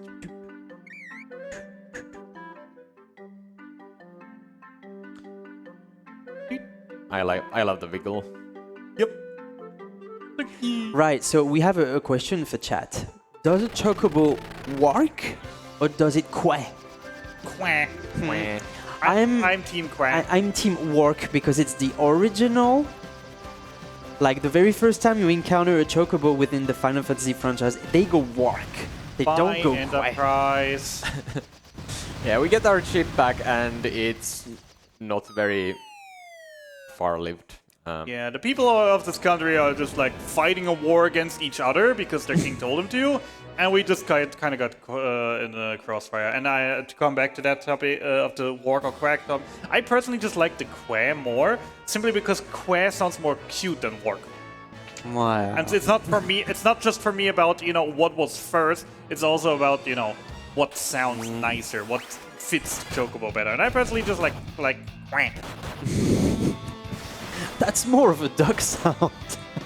I mean, chocobos are kind of ducks, huge ducks. No, they are Think about it. ostriches. Okay, that is actually a fair point. Yeah. They are evolved ostriches. Okay. They can fly. If they're black. Only black I don't know how chocobos to can. feel about that. Only information, black chocobos can fly. But aren't black chocobos purple? Or aren't purple, black? I think there are they're sprited purple in the earlier games, but there are They are announced purple in as black. FF5. At least I think that is how it is. I'm not sure. I personally have to say, like the pixel Final Fantasies, I've not played very much. I'm not very knowledgeable on them. 3 is really the only one that I have decent knowledge in, as I played it a lot. So this section for me is very amusing. Like we are falling right into a conflict, but rather trying to solve it like right away. We're like, nope. Wait a minute. I'm gonna find someone. I'm gonna shop a bit, and let me prepare myself a little bit so I can just crash in and just make everything go fine. Yeah, we're now preparing to stage 1 of how most of the rest of the game is gonna look like, because with the water crystal, what we also got was the Dragoon job, which is, in this game specifically, very broken due to one specific weapon, which we'll get in a bit, and this is the first place where you can actually get weapons for it, and this is the first place where we're gonna start abusing the powers of the Dragoons. Wait, Zero, why did you buy mushrooms? Are you on a diet? Yes. Okay. Yeah, he just bought other shrooms which have the same effect as the teleport spell. They will get us out of a dungeon, and because... Wait, what? A mushroom with a teleport effect? Yes. Are you sure you're not being in an illusion or something? I'm Like- I'm not 100% sure, but it could be that we eat Is them it? and then just pass out and then just wake up a few hours later at the entrance of a dungeon. That's what it does. That's what a mushroom does. Okay. But yeah.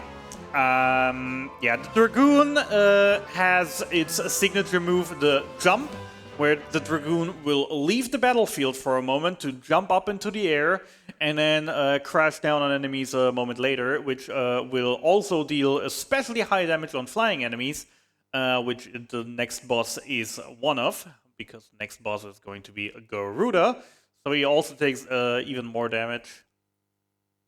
And obviously, while we are in the air jumping, we'll also can't take damage. Also, say hello to Chancellor Gigametz. Who Yeah, it's not just a Metz, it's a Giga. Yeah, who suddenly turned into a Garuda. Which also never is really explained why. And actually, I just saw his name. I actually just saw his Ooh, name. nice 2K roll. Yeah. lightning is... Oh! Wow. Sparks, the real hero. That was calculated, right? Of course. Of course. No. It actually was double calculated because it's Sparks. Sparks Yeah. has a resistance to lightning. Though That's how he survived. this fight has me thinking that now we actually know what a Dragoon is good for. Tanking the floor. I think. As a Final Fantasy XIV Dragoon main, I kind of want to slap you right now. Can you? because the meme, yes, but I can't hear the meme anymore. We saw it here like firsthand. 3 are like polishing the floor, maybe to retrieve some money back.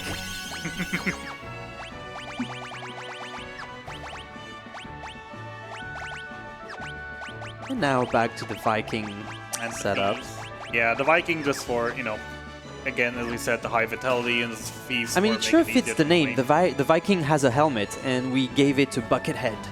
Yeah, So that's a sort of a bucket. that was calculated as well. Yeah. I'm sure. I'm sure. Hey, go help your friends. It's time to work, not to slack off. Huh? Wait for me? Like, even asking the question. So yeah, we now saved the kingdom. The king sadly died, but the prince is now taking over. And the first thing they announce is that, they destroyed our airship, so they ask their scientists, or their scholars in this case, to build us a new one. And it's so much better. It's faster, it's nicer, it's more compact, it looks nicer. And as sad as it is to lose the Enterprise, because, we went through so much, the Nautilus is just so much better on every aspect. Yeah, so funny enough, the Nautilus airship is called airship, but cannot fly high into the sky. So that's a little bit like...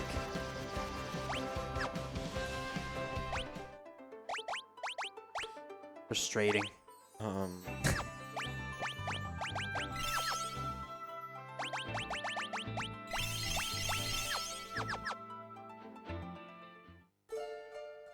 Alright, welcome to Doga's Manor, and who's there? Security system, seize them! Oh no. It's Moguls! They're so threatening! But luckily Doga comes in before they rip us into pieces, because everyone knows the Moguls are just the most deadly creatures of the Final Fantasy universe. So this is their first appearance into the franchise, if I'm correct. Right, this is the first game with Mughals, not with the... Chocobos. Yeah. Yep. So yeah, we're visiting Doga right now because we had a weird dream around the time we passed out before Golden Manor. That just said, hey, go find Doga and Yunai and they will help you with your journeys. And you gotta stop Xande and something like that. And so we're now here in Doga's Manor and Doga is about to help us by enhancing our airship by casting a very powerful magic spell to make it able to, go underwater, because that's a thing that airships should be able to do. And but he doesn't have enough magic power on him, and we need to go to a secret, sacred, sealed place of magic where he Full of mushrooms again. where he has more magic power, and then we'll be able to cast a spell. And yet we have to be minied here. You cannot un-mini during in this dungeon. So,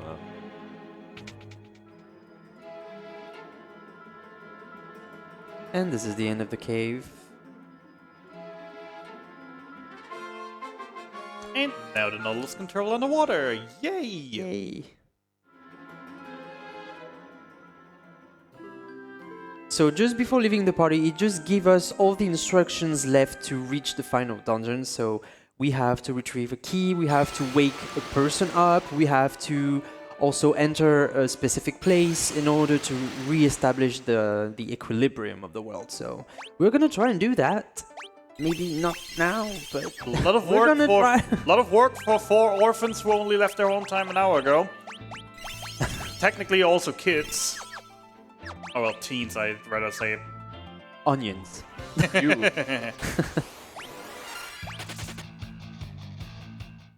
also, we get the enemies while we're on airship. But only in this part of the map. Yep.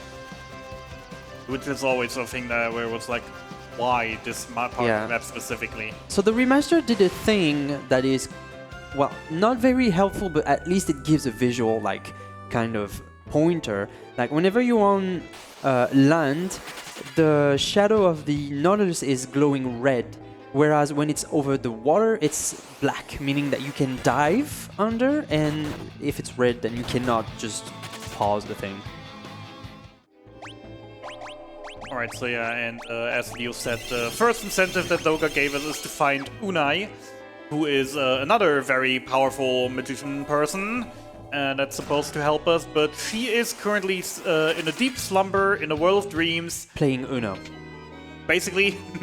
And playing Uno. And we're now here to retrieve the sacred lute, which is a music instrument that will basically help us wake her up, because just shaking her or slapping her or pouring a bottle of water over her head, it won't wake her up, because she's just that asleep, but the music of this specific instrument will be able to reach her and wake her up. This is her alarm clock. I don't know why she put it down here, but maybe she was just fed up with the sound of it, so... Honestly, I suspect her parrot having brought it here.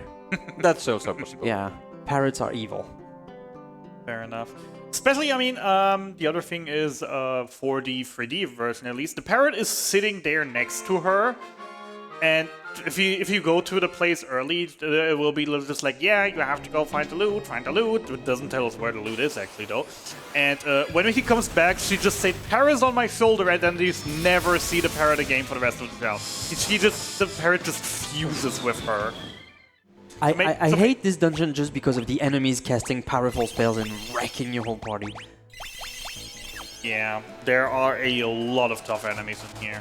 Yeah, especially the Chimera Mages are annoying because they cast the lightning spell that Garuda used, and if there are two of them, like here, you can just instantly wipe if they both get turns. So I just saw something that is not in the other version. So you also take damage when you go into a normal waterfall. That's weird. I mean, to be fair, would you try to climb up a waterfall? And if you do, then obviously just the masses of water pouring down on you would obviously hurt. Because we've all seen videos before of, maybe like a construction vehicle with a claw that was overnight filled with water, and they just like flushed it out and it destroyed a car that was standing in front of it. We all know water has a huge amount of power if it's just in a high mass. So now we're gonna use the lute to hit the parrot. To wake up Unai. Bonk. Oh no, we play it? Okay. Yep. Okay. Well, actually, it plays itself, technically. Wake up.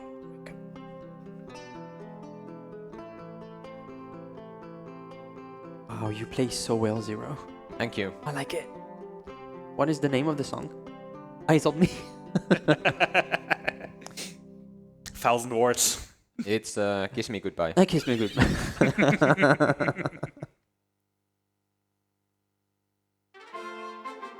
Yeah, and suddenly the old lady just jumps up and is so energetic that she just, decides to take a little run. And yeah, that was the last time we ever saw the parrot here as well, because he just fused with her shoulder and we'll never see him again, and which is the reason why he probably hit the loot on the water shrine. Okay. He was just afraid to get, Yeah, it was free. He was enjoying its best life.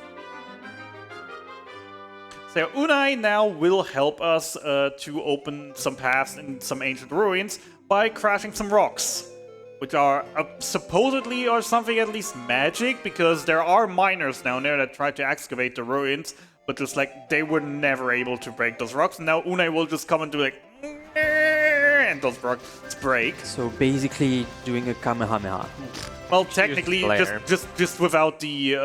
Is she not using Holy in the 3D version? She's using Holy, and Flare is Doga. It might be Holy, yeah. We'll see in a moment. Oh, we see it here. Oh, it doesn't say, I guess. Wow, she's so powerful, she doesn't even need to chant the spell. Yeah, would definitely seem more like Holy than the explosion. Well, she uses Holy into the PSP version whenever she has a turn, so that would be it. Oh well. So yeah, with Duel's ruins open, there is also actually an ancient airship in here, which is very, very special because this airship is able to fly high. And no, this is not a joke. This is the only airship that will be able to fly over mountains in a specific area, which is the reason why we have to get there. You sure you didn't take one of those auto mushrooms before saying this? Also, it also is a very special airship because, you know, it has some very cool features like a bed, some shops that are run by no one. You just throw money in there and the shops just throw them out, even though they're back behind the counter. There's no one there guarding them. Like, if someone wanted to, they could, I don't know. They are vending machines. Just go behind the counter and take everything from there and never bother with it. Vending machine with somehow bloated lenses. Ugh. But yeah, we're honest people. We obviously don't steal. We have to pay the magic nothing. We have to throw coins into the magic nothing to get our gear. But also we can throw items at them to get money back, so it's fair enough, I guess. We have time for a quick announcement during this section? Yes. Sure. Okay, well, I'd like to announce that we have reached $9,000. Getting close to that 10K. Closer to the fun. Getting very close to our milestone for today, so please keep the donations coming in. I'd like to suggest the Castlevania incentive that's coming up fairly soon on this stream. We're up to $765 on that $1,000 goal, so only another $235 left to go. And while you're donating, please do settle a very important question for us. Is a chocobo an ostrich or a duck? I mean, I personally would just say, like, ostrich is it would be more fitting. Just say I haven't seen a yellow ostrich before. I'm asking Harvey about it. But I'm just saying, What like, is a chocobo then? It's also looking like just a big duck. Is it an ostrich or a duck? It's a bird. Nice answer. I mean, it is technically the truth, and it technically is both. Also, hey, Fat Chocobo! Say hi to Fat Chocobo. We can stuff items in his belly. He's and then sleeping. and then just pull him back out whenever we want. Because, you know, you can't store them in just like the airship, throw them in the corner in the airship. No, we have to feed them to the Chocobo and then fish them out again if we want something back. Yeah, I bought the Blood Lances. Someone mentioned about overpowered weapons. Yes. Yes. The Bloodlance is the main thing that makes the Dragoon so amazing in this version of the game. Because in other versions of the game, blood weapons, in all versions of the game, Bloodlances have the, or blood weapons in general, have the secret ability that they have lifesteal. So if you poke someone with a blood weapon, you get healed a little bit. In most versions of Final Fantasy III, the blood weapons are very weak, healing only like, I don't know, you deal 1,000 damage, you get like 200 HP back or something at max. In this version of the game, they are very, very, very much more powerful than that. And just with a Dragoon and having 2 Blood Lances in hand will heal thousands of HP with every single attack they do. Which is going to be the main thing we're going to head on for the most of the rest of the game. And also, I think we are actually very close to our grinding segment, right? Yep. Yeah, this is the place where we're doing the first grind. Was thinking right then. Because, you know, can't have a Final Fantasy without an excessive grinding segment, can we? Because the sad news, obviously, is no matter which version of the game we play, the final boss is always a lottery. We can do whatever we want to practice, and the final boss can still just say no. But obviously we want to try to be as prepared as possible, so we're just gonna spend a good amount of time leveling in a bit after we gonna just grab a few more equipment pieces. Yeah, so first I'm having Buckethead as a Viking so that he can get a lot of max HP. And don't worry about the low seeming HP. He only takes 1 damage from every hit, so I have 96 more hits before I need to do anything about it. I don't know about that. 96 hit doesn't sound like a lot. Those can be up faster than you want. And yeah, also we use the Forian Hammer that we got a lot earlier, because in this game also there is the thing that certain items and weapons have an effect if you use them as an item, which won't actually use up the weapon, and for the Forian Hammer it conveniently is Fundara as an AoE cast. And considering we're in a underwater cave here right now, and most of the enemies are fish, you would be surprised to hear that they are actually weak to lightning. So just very conveniently having this hammer dealing so much damage is very nice for us.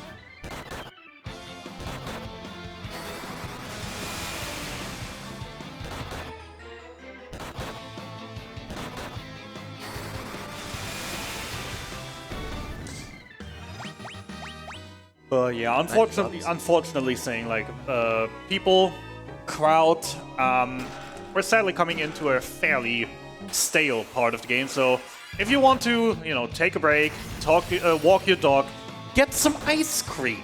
I could go for some ice cream right now, actually. Can someone bring me an ice cream, please? Don't say that near to Zero. He's gonna have to run for one. I mean, why? We have so many people in the crowd, and they are probably helpful enough to just, you know, bring us a cup. I mean, that announcement was just an instant winner. Like, everyone fled. Yes, that would be nice. Yeah, no topping, no nothing, just the ice cream. How much ice cream did you need?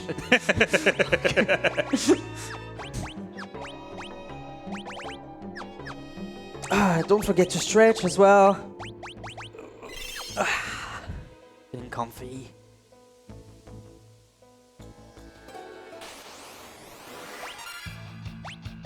So yeah, the other thing also, just to mention, by the way, the Sunken Cave is a hidden secret dungeon. We have absolutely no business being here.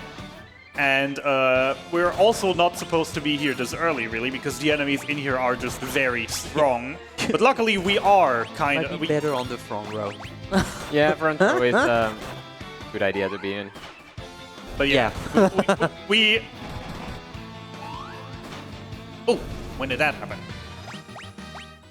Yeah, you moved for the ice.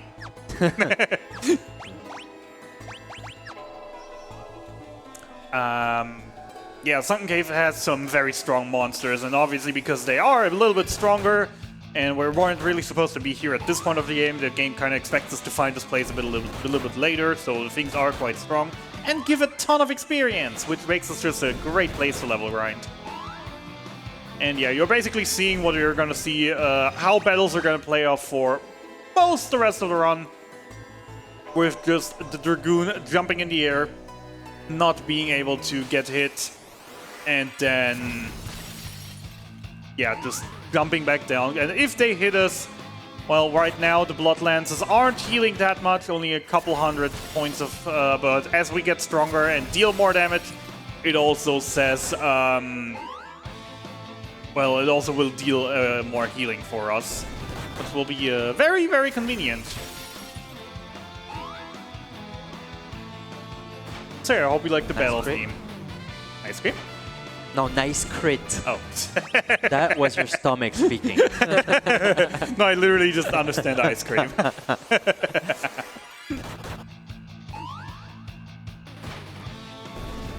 Also, I bought the Thunder Spear earlier. These enemies are weak to... they are weak to... Thunder. So, with Thunder Spear, I can deal more damage, but it compromises some of the healing that I get. But it guarantees that or pretty much guarantees that I one-shot everything here. Yeah. So, now I have no enough HP to survive. Also, to just come back to one of the new features for us, we can read chat. I've been skimming through a little bit, and just to say, yes, for those the poor lactose intolerant people, but those at least said those can't enjoy the ice cream, but they can at least enjoy the free popcorn. Ooh, nice double jump. Ooh. Nice when the monsters can't hit you. Ooh, Raven's Yawn. That would have been useful against Garuda. Yes, it would have. This dungeon gives you so many items that would have been so much nicer later. And shoutouts to Blue Harvey for the ice cream. And it never gives you the good items that would actually be useful later. except maybe high potions, but... Yeah, true. But I had so much money to put into high potions earlier that it doesn't really matter.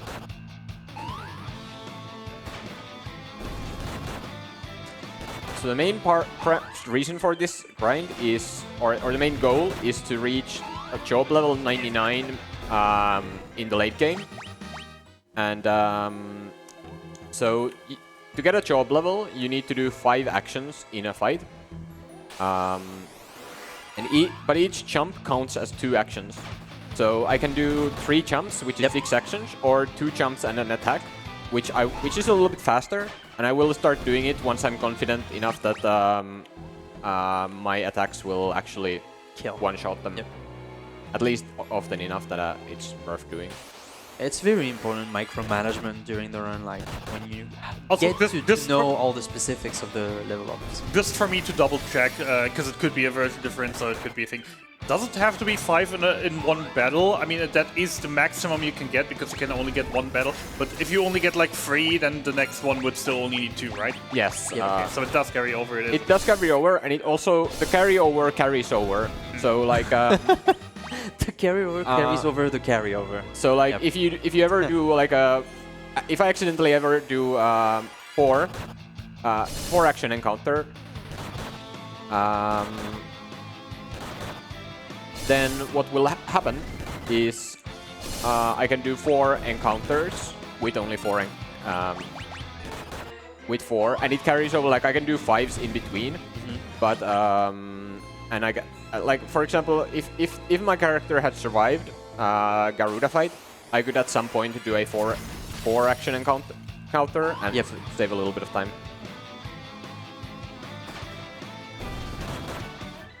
I'm a little bit surprised how little damage I've been dealing lately. Didn't. Okay.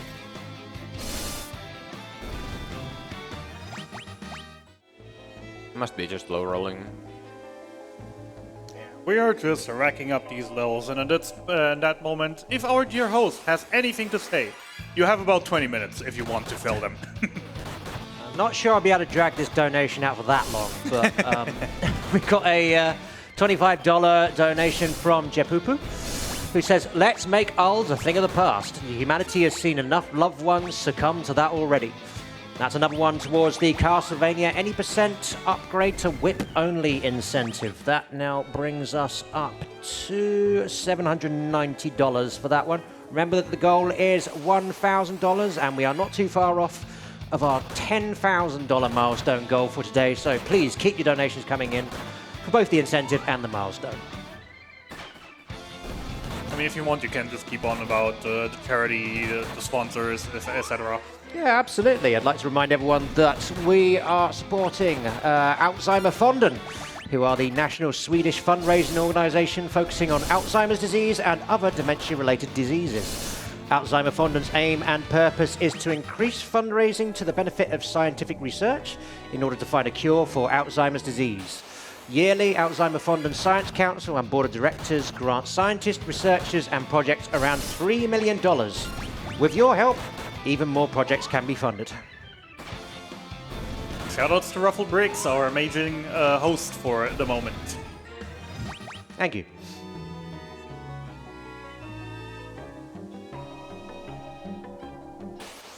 But yeah, sadly, it wasn't a lie. This is one of the more extreme Final Fantasy games where the grinding segment, even though we have very strong enemies, even though we get basically 4 times the experience that any normal person doing this with all 4 characters alive would get, we just have to stay here for basically forever. We really will be steadily sitting here for 20-30 minutes until we finally reach the level that we want to reach, so we can safely go into the final boss with the lowest chances of us getting screwed. It still will never be 0, but we try to lower the chance just as much as we can. And you definitely could do less grinding, but especially for the last final bosses, you will run into a risk of resetting more often, losing more time than just doing the grind longer. Yeah, and there are different approaches between different runners in how they do the grinding. So I do what's so-called long grind, and so I grind here a little bit longer than other runners, but then I gain back to time by fleeing from encounters on my way through the last couple of dungeons, rather than fighting them on the way. Yeah, you got an interesting drop from the last battle. I don't know if you saw it. I didn't pay attention. It was a black hole. Right. I think I was like a third already. Yeah, you get a lot of black holes, Raven's Yawns, Yep. sleep pillows. This is very much an experience and level grind, but obviously are not saying no to any drops or money drops along the way, because we still have a few shoppings to go. No, we don't. Oh, don't actually. Okay, then, Well, we have one bit of shopping to do, but we get more than enough money from these enemies that we don't really need any drops. I mean, still nice to have. high potions are something that might get used, but I probably have enough without the drops anyway. Yep.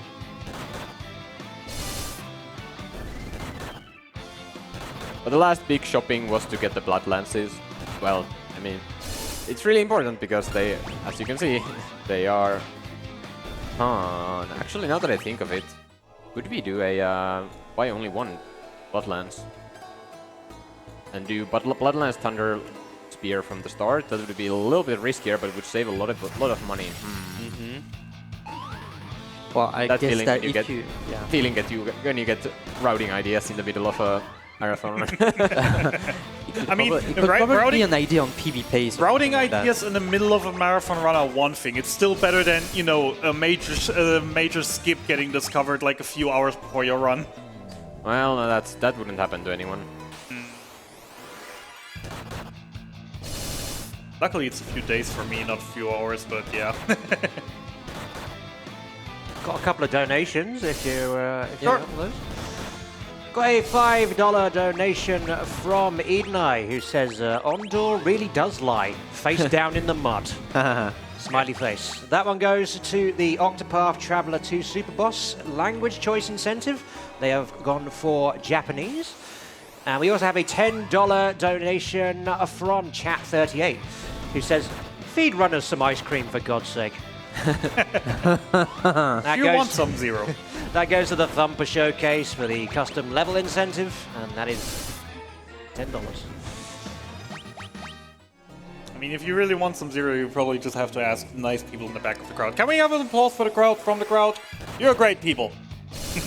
Yeah, shout outs to everyone, everyone in the crowd and everyone watching back home. Yep. Or wherever.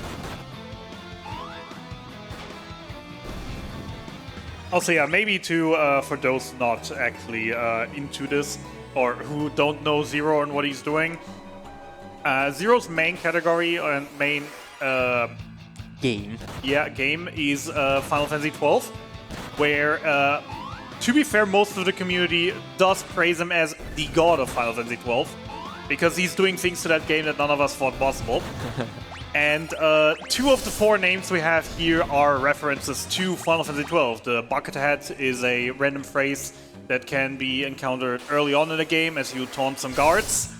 And then obviously don't listen to Ondor's lies is like the one big meme we have in the Final Fantasy XII community. Because we're Captain Bosch von Ransenburg of Dalmasca. Don't listen to Ondor's lies, Bosch, please!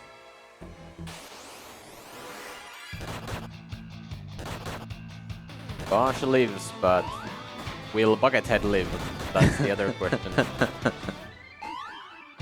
It's also kind of lucky that Buckethead got chosen to be our main guy. Because you don't sporadically have, at the start of the game when you create your characters, you don't know which one is going to be your main in the end. It's a few factors of how well is the HP growth, will he die in the early game, etc., which determines which characters we will actually run for the rest of the game. Yeah, so I didn't randomly put the Buckethead as the last character though. It is the way most likely character to be the main character for the last position, like the one who starts at the bottom. I swapped them around after Goldor because in Goldor this character was the thief who used high potions, and you want to have because you can just auto battle for the others. You want to have the high potion user in that fight as in the top row. So and now he's in the top row, and that makes all menuing for him a little bit faster. Out of curiosity, does FF3 Pixel Remaster have the same targeting mechanic as in Final Fantasy 1 Pixel Remaster, where the top character is more likely to get hit? I don't think so. Alright. Although sometimes it feels like that, especially when you don't want him to do want that to be the case. But I think it's just equally as likely for everyone to be targeted. Yeah, the Pixel Remasters across all 6 games have a lot of similarities, but also still do have their differences in game mechanics. Yeah, I think the FF1 thing that you're mentioning, that the top character gets hit more often, I think that's just an FF1 thing, and it's already in place in other FF1 games. But I don't know, I've not played other FF1s than the Pixel Remaster, so I don't know for sure, but come on, you can run. Thank you.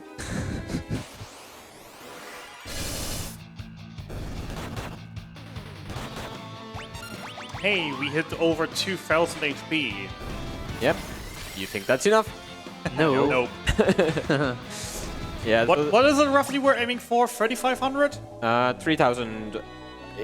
Anywhere above 3,000 is good. If you have more than 3,110 HP, then you are you never die from full HP. But You could be in trouble. but it's very unlikely that you die from lower HP than that, or a little bit lower HP. But if you're below 3,000, then you are like a little bit worried. Yeah, once again, really, the main reason we're grinding here for is really just the final boss. Everything else we probably could get easily away with way less grinding. Just again, the final boss is the lottery. At least from what I've seen here and what I'm experienced with the other versions. It's not a single version that is spared from the pain that is the Cloud of Darkness. In every version it is the very scuffed fight.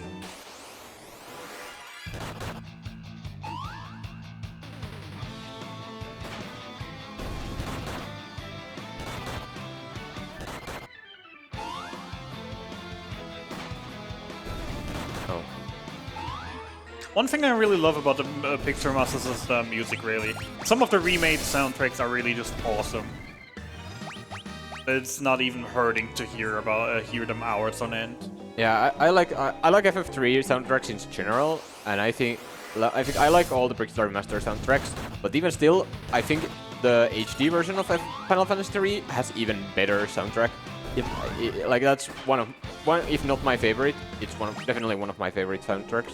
But I mean, the original and the Pixel remastered soundtrack sound amazing as well. I mean, to be fair, to give Square Enix credit where credit is due, there are very, very few games that they produce that have a soundtrack that is lower than like a 7 out of 10. Oh, I would say that I don't know a Final Fantasy game that has a soundtrack that's lower than 9 out of 10. True. I mean, I personally said 7 just because I, at that point, didn't mention Final Fantasy as a specific, just all of their games, and I haven't played many games outside of the Final Fantasy series. A few, yes, like for example, the Just Cause series. So I just didn't want to put it too high in case there actually is like that one game where the soundtrack actually might be bad. Yeah, balance things out. There's a little bit of randomness to like HP growth. So you get a random amount of HP when you level up, but it's based on. Oh, whoops! I did this fight wrong, and I still got the job level. Okay. Nice. I guess maybe I have a theory that even if the character dies on Garuda, it still gets the job points. Okay. I guess that's the second time it happened to me, and I think it might be the case. But yeah, so HP is a little bit random on level ups, but it heavily depends on what job you are in. And as Viking, if you level up as a Viking, you gain most XP or most HP out of all of the things. But which is why I trained this guy as a Viking first, and then I switched to Dragoon. Also, after getting some HP, these fights are easier to survive as a Dragoon.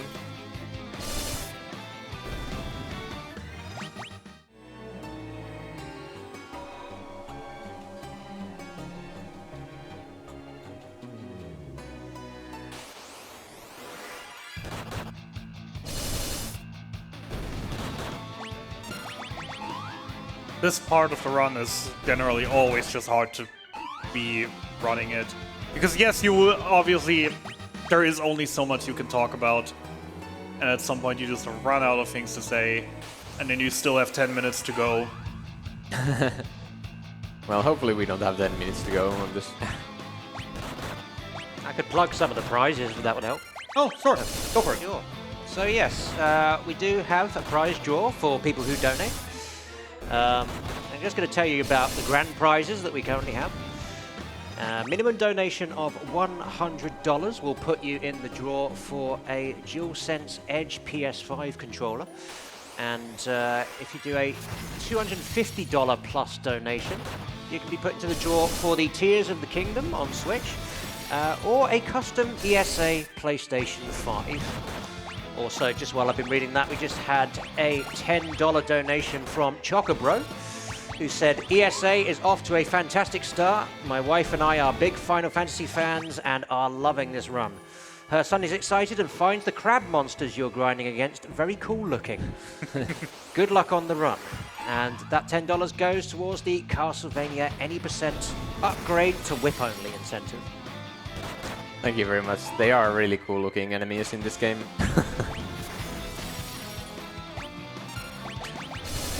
As a person who's only really played, the only version I really played was the 3D or the DS release. And I really have to say, when I first started, looking into Pixelmaster to prepare for the commentary, I just saw some monsters and was like very surprised, because obviously the 3D version has 3D sprites, but there are some enemies that just look outright cute in a 3D model, and then they're just like your worst nightmare in a 2D model. Especially the one that comes to mind most would be the squirrels of the Tower of Owen. Just like the faces they have in the here in the Pixelmaster, they're just like nightmare fuel. Or just looking at like these crabs' faces, they're also not like really the most inviting. And then in the 3D release, they're just like looking like kind of cute actually. Yeah, I feel like the crab ones look like they'd be given a wedgie. I agree. Yeah, so I'm gonna grind here until I reach job level 58. I'm gonna do a small trick at the end to make it a little bit faster. But so I'm gonna stay in this room until I hit job level 50, and I'm at 48 right now, so it should be only a couple of minutes before we get there. And then I will start doing something different, and this encounter is a preemptive strike, so I attack first and then do two jumps. Because on the first turn the enemies can't do anything to me, so it's a prime time to do the attack. So other than that, I usually do like jump attack, and then in the next encounter I do attack jump because that just continues the auto battle. But if a preempt happens, if a preempt happens when I'm using a jump, then I switch it around. Yeah, I need to do jump counts as 2 actions, like both the jumping and landing is its own action. So that's why doing jump attack is enough, and or attack jump because that's 5 actions.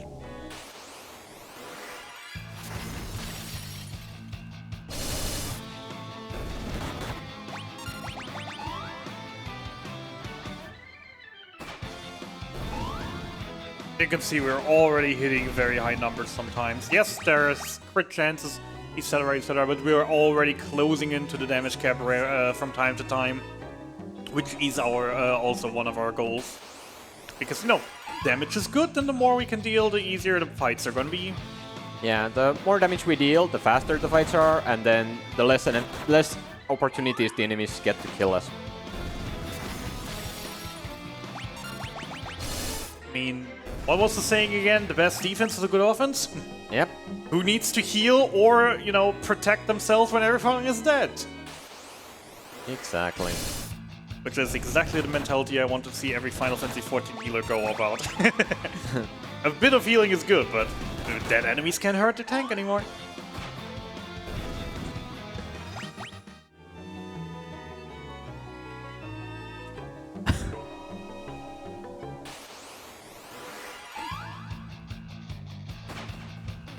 So the last 4 levels I'm gonna get in the next room. There are chests in there, which I can use to get enemies without having to run around. So that's the little bit of a trick that I'm using to make this a little bit faster.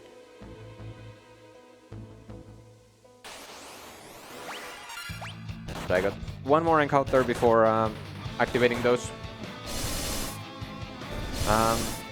chests, and then I get 3 of them, and one of them has an annoying enemy that I don't want to deal with. So,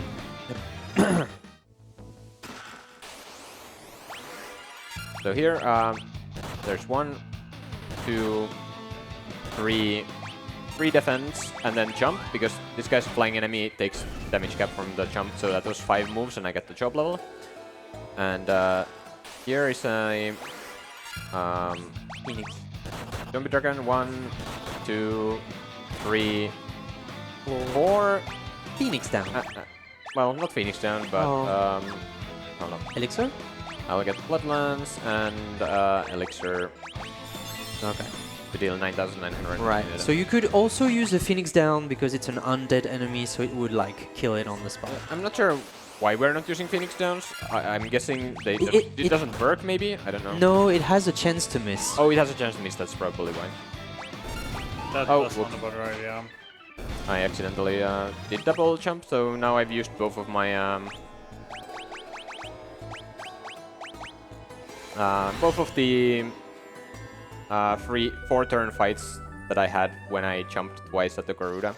Nice. So now from now on, I have to do 5 actions in every encounter, or I won't get the job level. Right, and we're heading back to the Invincible. Using the vending machine to get the white robe. The vending machine. I love it. And then we're gonna do every Final Fantasy III speedrunner's favorite thing.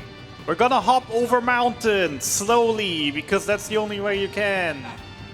So here we can see the shadow doing the exact opposite effect of what the Nautilus does.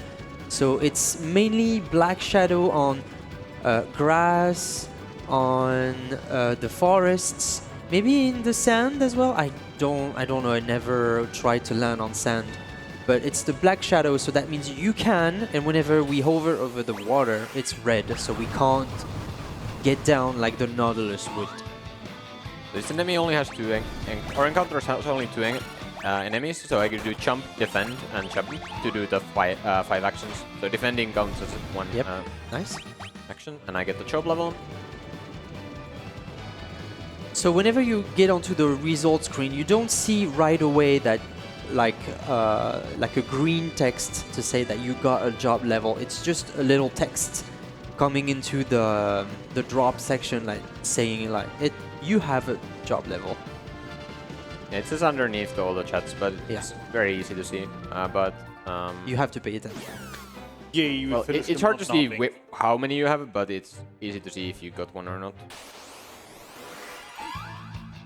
Okay, so this dungeon is really annoying because these enemies, if you hit them and they don't die, they will divide, and then you have to kill another enemy. Yep. Which is great for XP grinding, but not exactly great when we just finished our XP, right?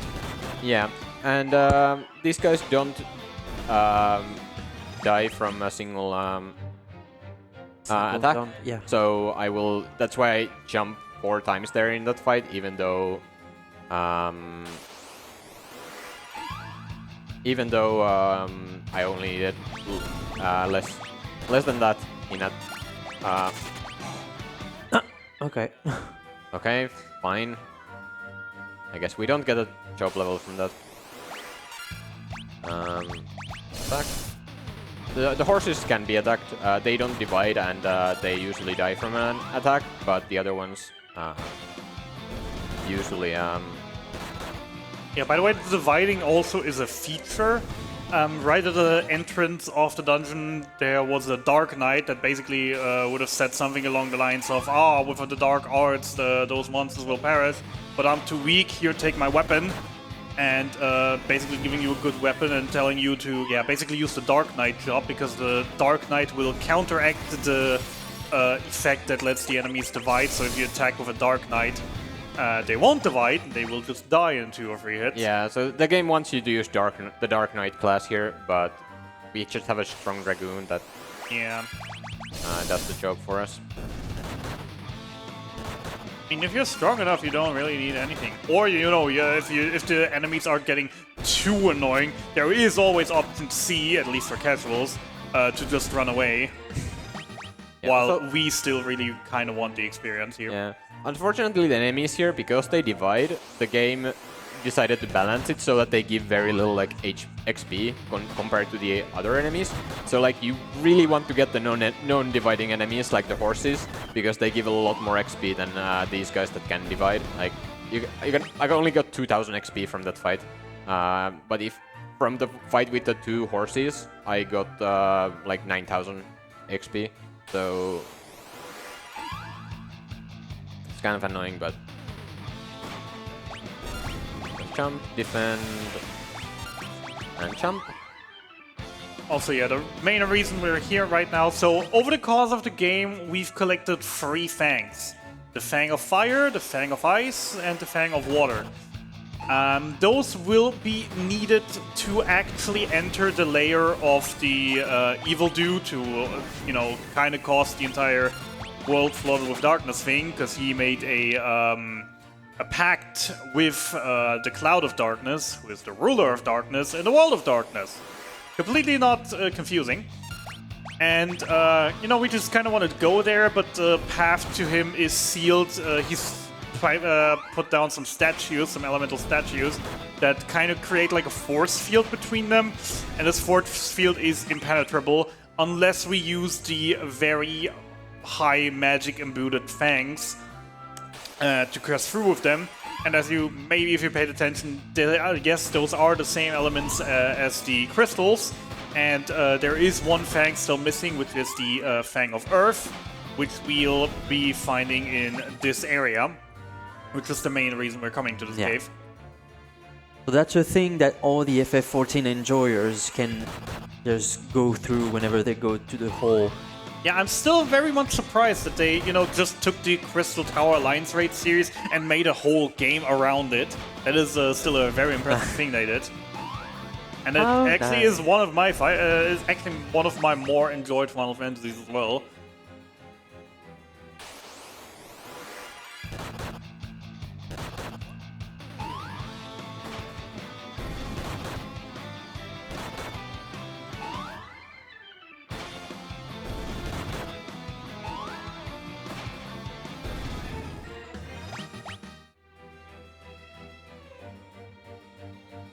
This dungeon is really long, on top of being super sneaky with all the secret passages and all the secret rooms. And that is actually another thing, at least that the Pixel Remaster did very well, because in most other versions you don't get that convenient, you know, the hidden paths light up as you go into them. So here you literally just have to follow the path, you just have to know where the entrances are, which are mostly easily spottable by the cracks in the walls.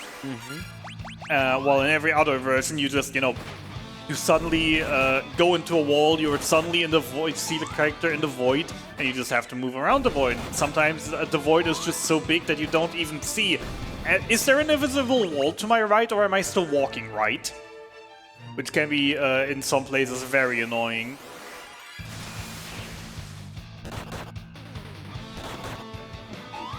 But that's the thing that this version of the game just makes very, very simple.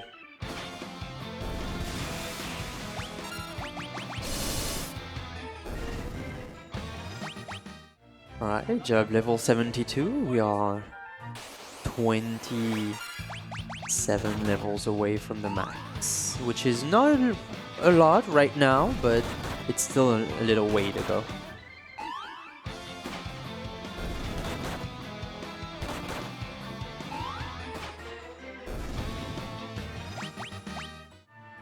Yeah, with those two fleas that I accidentally did, I'm not gonna get a the job level 99 before Echidna for sure, but I'm probably gonna get it before Ahriman, which is nice at least. Yep. So this is Iketon here, the protector of the last thing of the game, which goes boom. Bring out the big guns. Bring out the big guns. Yeah, we basically over-leveled so much that just bosses become very, very trivial. Which is a nice thing. Actually, one version difference that I'm actually not 100% sure, and one route difference maybe. Do you get the Earth Crystal if is the Earth Crystal mandatory here, or can you just skip it? We just skip it. Yep. Alright. So we're not gonna see Titan. Yeah.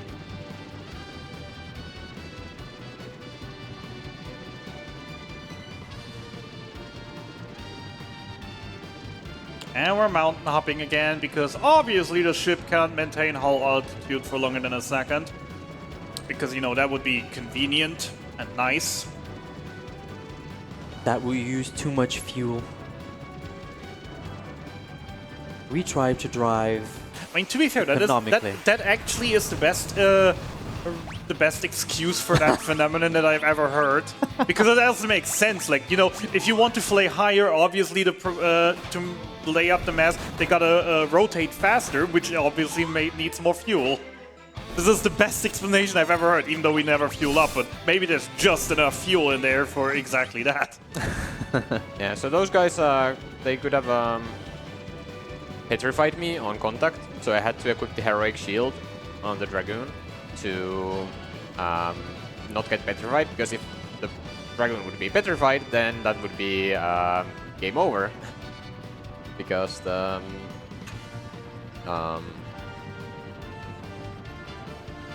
well, he's my only alive character.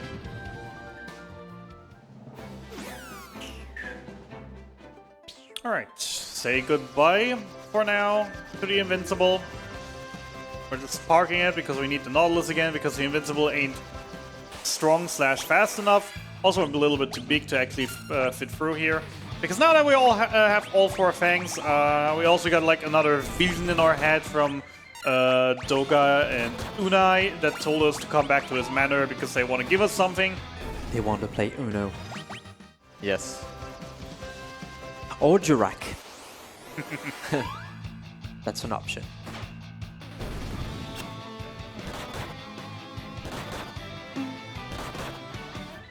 Good soundtrack.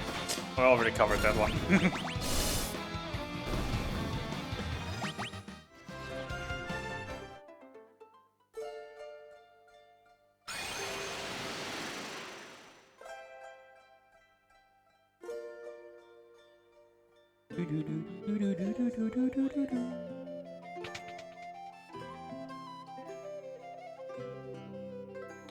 Ooh, nice, I got an encounter skip.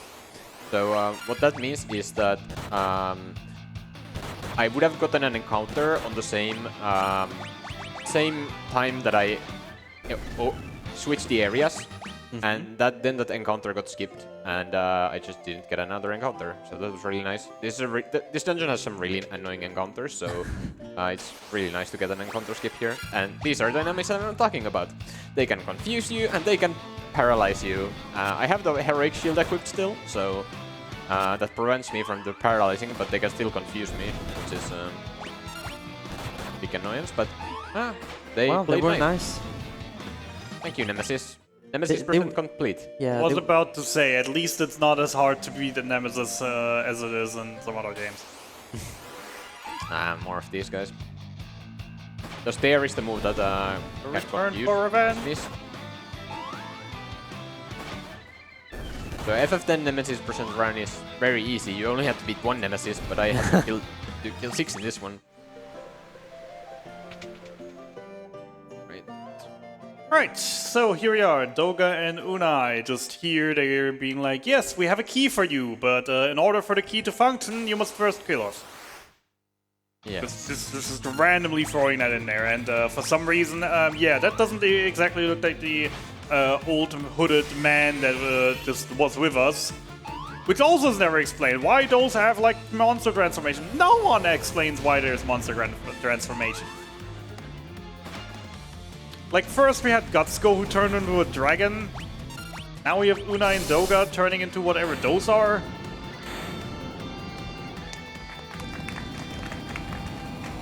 Alright, that's the first of the two fights, which was really good. And now we have the following. So those two bosses can actually use the spell that they both had whenever they were NPCs. So Doga could have used Flare and Unai can use Holy.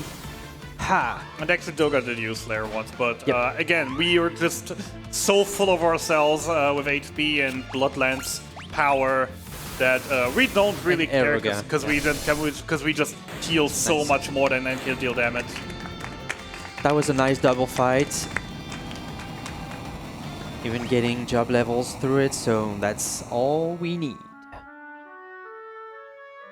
Yeah. I definitely want to get job level 85 before the next boss, and I should be able to get it. There's like 4 encounters, or it should be 4 encounters, so I should be getting to actually job level 86 before the next one. Nice. So that's I was a little bit worried about that as well when I fleed from those 2 encounters, but I can still flee from one.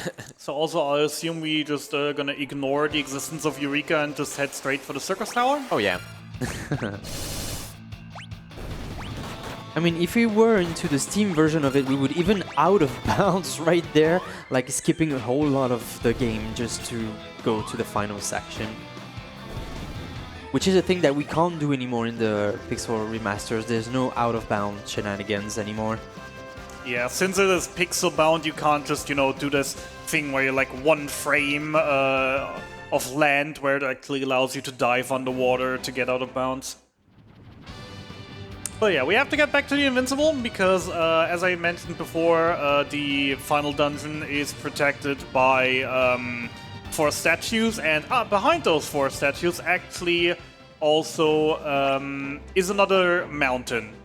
So sadly we can't get past here with the Nautilus, have to get to the Invincible, so we can just go ahead, break the statues right now, and then we just have to find 20 more players to start the Labyrinth of the Ancients.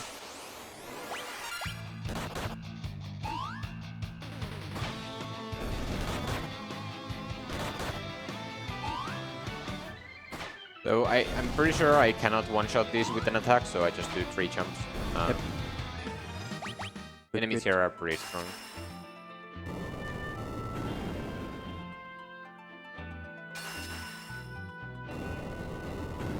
There's that little mountain.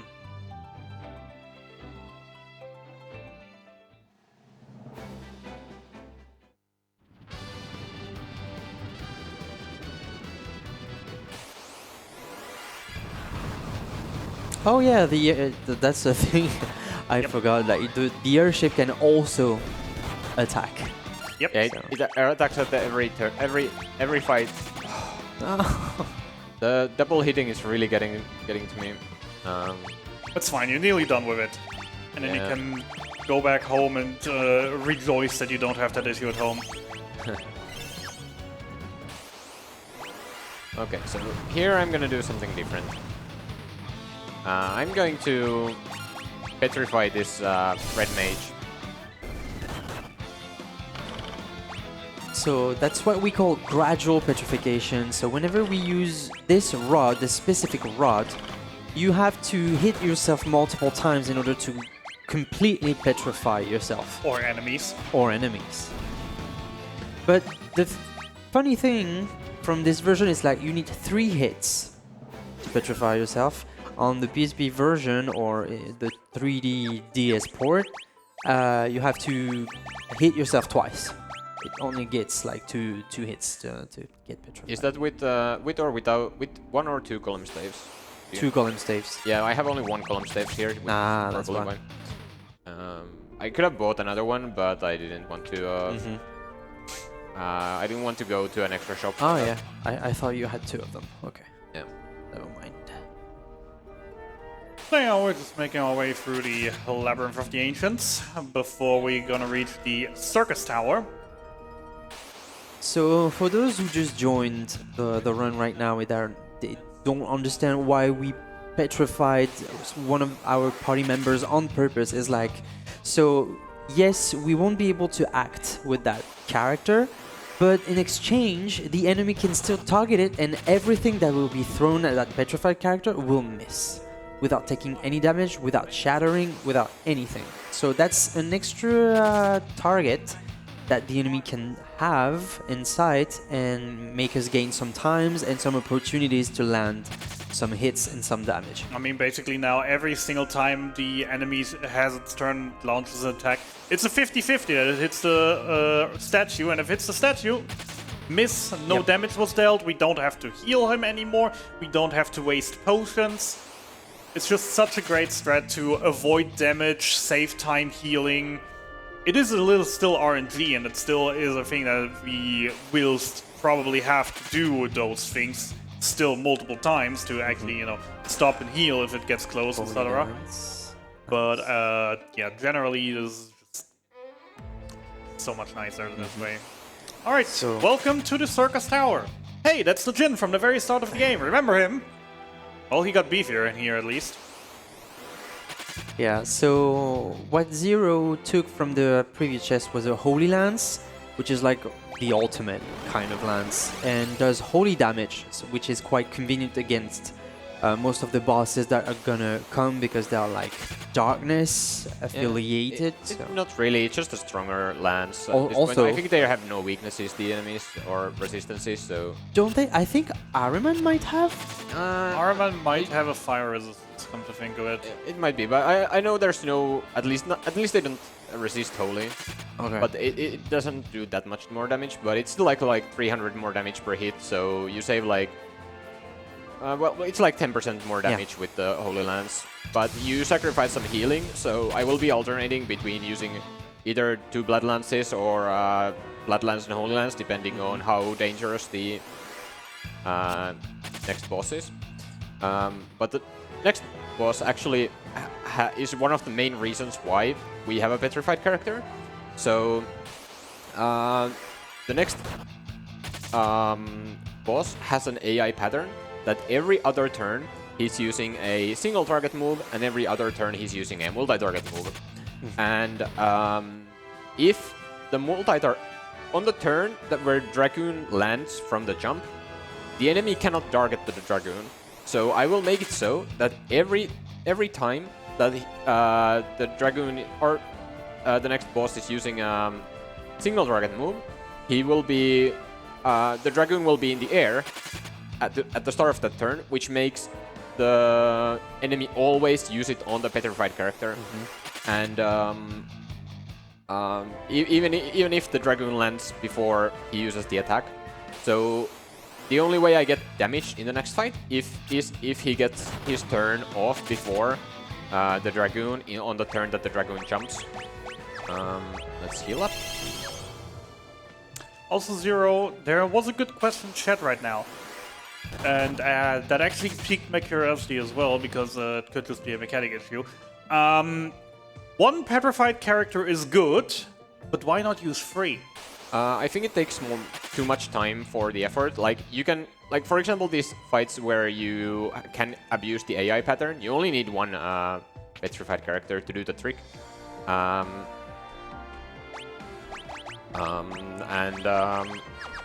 It just takes more time that it's worth it for or to do the others, or to do 3 more petrified characters.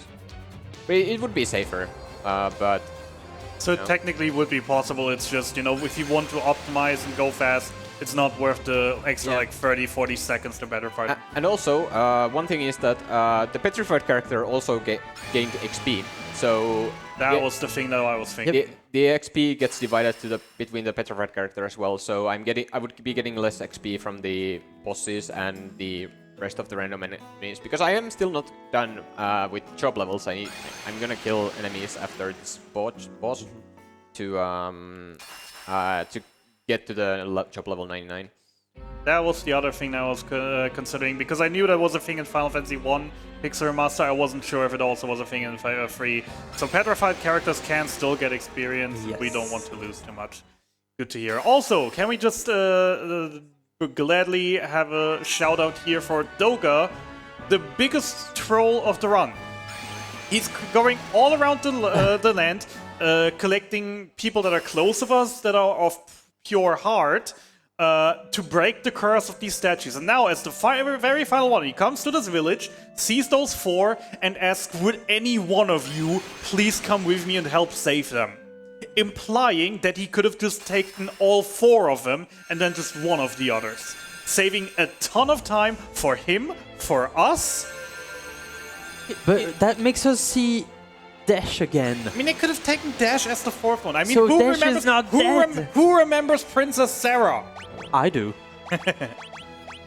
Because Princess Sarah is kind of a character that comes in almost like all the FFs, so like at some point, like there's one in the FF1, I think there's a reference to her in FF2, there's FF3, that's also in FF9, there's always a reference to a Sarah somewhere. That is a fair point, yeah, okay, good. Yeah. So I attacked once so that it would happen that his single target moves happen on the turn that I land. Otherwise, if I had jumped straight, he would have always used, it would have been the opposite, and he would have always used the single target move when I jump. Yep. And that's exactly what I don't want. But It now, feels good to skip the meteor. yeah. So whenever he on every other move he was either meteor or quake, it hurts a little bit, but nothing the Bloodlance can't deal with.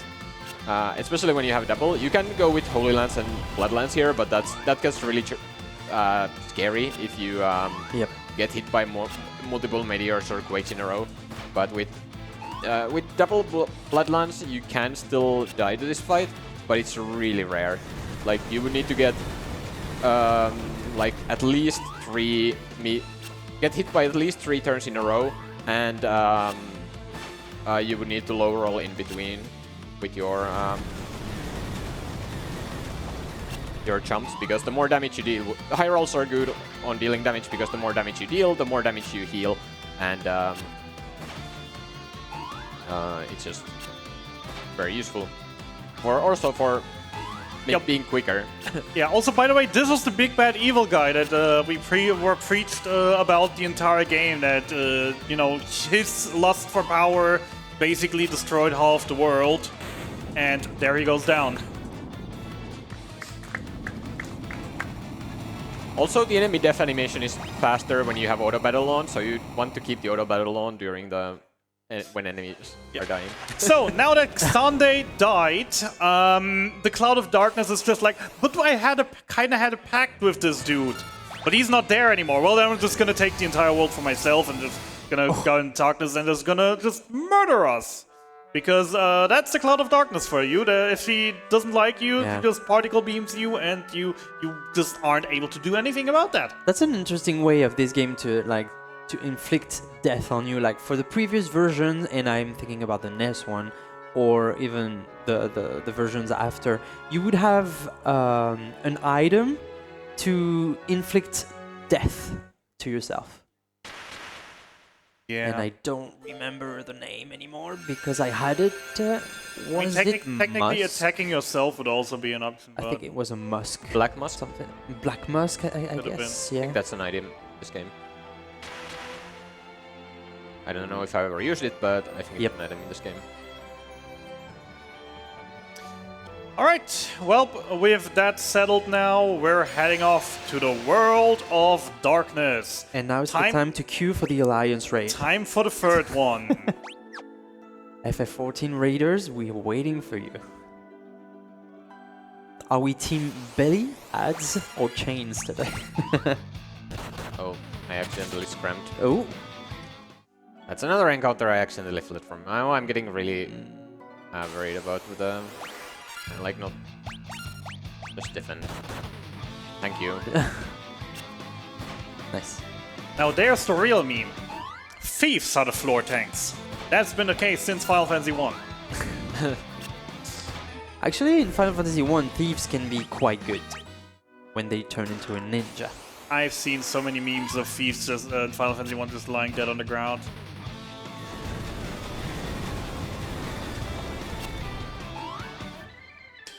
Also, yeah, was that a ribbon chest? Yep. Yeah, around the World of Darkness there are, I think, like 2 or maybe even 3 chests that are just recolored versions of bosses that are a little bit weaker than the original ones that contain ribbons. But obviously, you know, ribbon being the main Final Fantasy thing, in this game being a head armor and making us immune to all status effects. So we kind of just want that. The good thing is, since we only really play with one character, well, we only need one. We don't have to worry about the other chests. Can you like run? Thank you.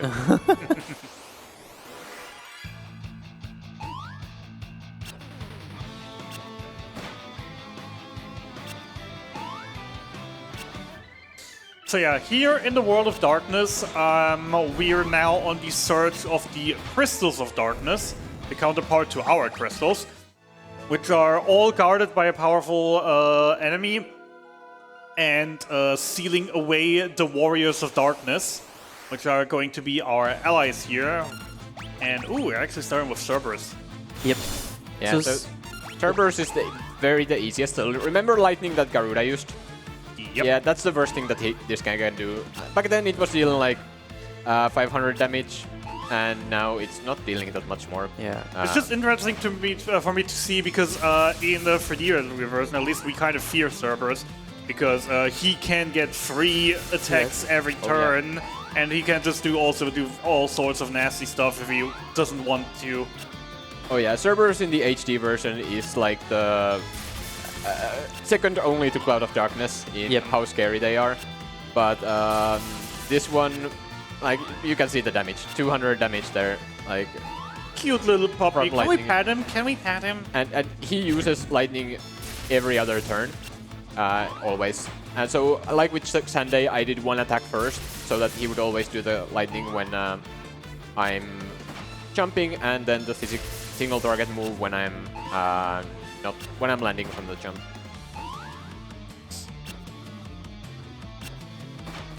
Yeah, this will take a while. These game bosses have a lot of HP, but no one as much as Cloud of Darkness. But I think this one has the least amount of HP out of all of them. I might. Are you sure? It's not the dual-headed dragon? I'm wondering which one of them, but I forget which one. I would have said the dragon, but I'm not sure. I'm definitely not sure about this. Or maybe it's Echidna. I don't know. No, I think Echidna has more HP than this. I forget. They have like, it's like 65, 70, 75, and 80,000 HP that they have, but I forget which one has which. Also, another interesting question, chat. Can you get more than one job level in a single battle? No, you cannot get more. First of the final 5 has been defeated. Job level 90.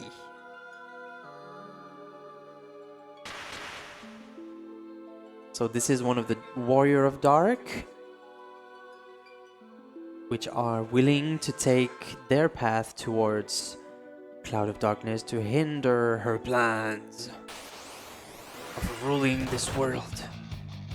Yeah, and I'm just once again wanting to point out, as I already did earlier, major plus point for all the Pixar Masters is just the convenience of autosave and quick save.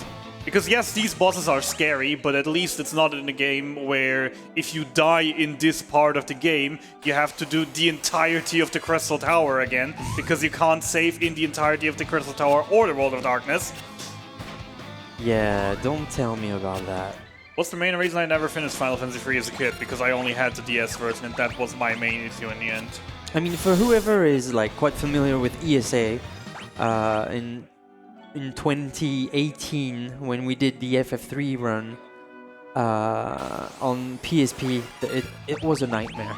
Like, not having the possibility to save into a dungeon, having to reload. I even had like battery problems. It was just a mess all around. Good times that now the further releases have that function. Do I have time for a quick donation? Sure. Yep. Excellent. We have $5 from Mistress Dana. No message on that one, but that goes towards the Duolingo First Chest 10 Random Languages Klingon Run incentive. On the subject of incentives, I just want to draw everyone's attention to the upcoming Castlevania incentive that we have as well. Upgrade to whip only is currently at $800 out of 1,000. That run is coming up fairly soon today, so please, if we can get that extra $200 going, that would be very much appreciated. You know what I'm kind of thinking at this point, Ruffle? What's that?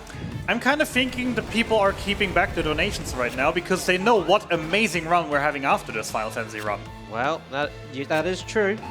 But listen, you don't need to worry about restraint around these parts. Get your money in. Oh, for sure. I mean, it is all for a good cause, but I personally have to admit, like, if I were in a situation, if I know that in a half an hour we get a $25% where I can do good for charity and mess someone up or make his day miserable or just annoy them, then that obviously would, I obviously probably would hold back a little bit more. They just want to ruin someone's Lego, that's all it is. As long as we're not stepping on them, everything else should be acceptable. Yeah. This is Echidna, the most dangerous out of the 4. Well, it's kind of arguable. You can argue that Two-Headed Dragon is more dangerous than this, but I would personally say that Ahriman can be dangerous. well, not really. Not in this one. Yeah, not in this one. Ahriman can be annoying, but Yeah. cannot be. You usually are really safe on Ahriman. Now, I mean, now Ahriman watch me die to Ahriman. has a spell that other bosses don't have, which is Kuraga. Yes. Well, I think it's actually Guracha. Kuraja, yeah. Yeah, So, he can self-heal, but this guy can use Flare, and because he doesn't have a pattern, I can't fully expect. yeah, like I Anticipate? can't be safe from Flare. Yeah. Flare deals like 2,000 damage, so if he uses Flare and Meteor, then I can just die. But let's hope that that doesn't happen. It's been very tame Echidna so far. I've been using Holy Lance and not had any problems.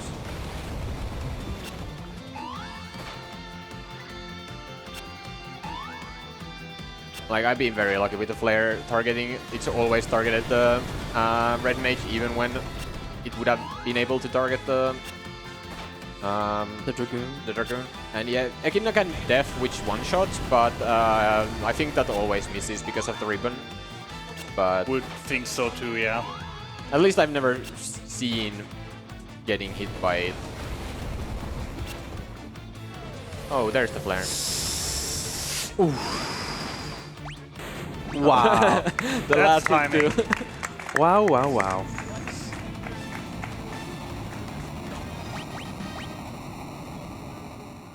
Alrighty then, that's 2 out of 4. Well, if you say that was the most dangerous, then now it might be like better to just stretch a bit. Yeah, that is the one part that many probably also underestimate just about these longer speedruns. I mean, 2.5, 3 hours is still not that long in comparison to what other people do. Not even close. Not even close. Not even close. Yeah, we're fine. But yeah, We're fine. obviously just sitting in the chair the entire time goes on the body. We're Yeah. fine. Thank burning goodness him. autosave. Yeah, burning I should have suddenly healed coming before- in, yeah. before. And that is another thing. Like, in other versions of the game, it would have been back to the start of Crystal Tower. Now it's literally just back to the last room transition. God bless the autosave. So I have to say, I personally, in my experience, got spoiled by autosave in the last generation. Because every time I go back to play something older, I'm just like not saving forever, and then suddenly I'm dying and I'm like, oh, bye 4 hours of progress. Yeah. Or more.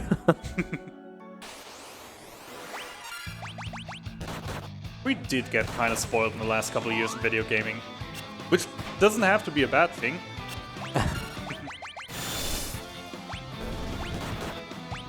Alright, so we had Echidna, we had Cerberus. Who are we heading next for? Armon? Yep. The big floating eye. Well, at least you won't use Def 100 this time.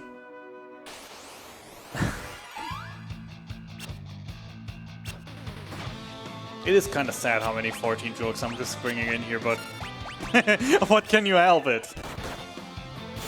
The raid series is really just too close to the game. I mean, if we had FF4 coming in, we could have brought the new content into it. Unfortunately, I did not get to job level 99 for Ariman, but it's fine. It will just be a little bit slower. Yep. Ariman has a pattern, but we don't need to attack to actually get to it.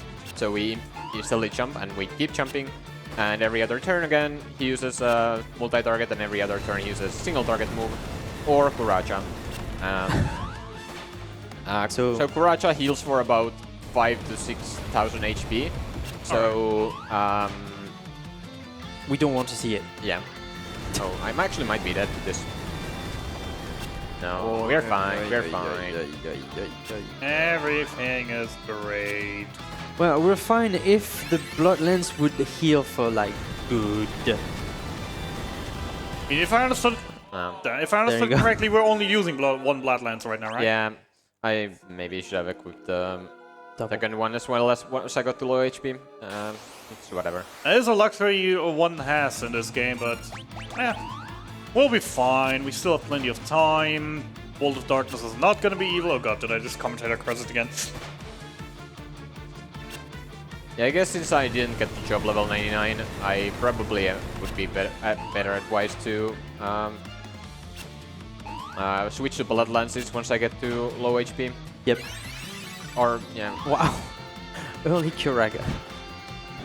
Kuraja. At least Ahriman counts as a flying enemy, has a high defense, but at least we're dealing a bit more damage than towards the other ones, at least. At least I think so. I've seen bigger Maybe. numbers. I don't know. I mean, right now it's It might more be like also the more job levels than that. Fair enough. But it might just be the job levels. That is a fair point. Or job and actual levels. So yeah, I would like to get one more level up. Okay, I'm definitely switching to Bloodlands now.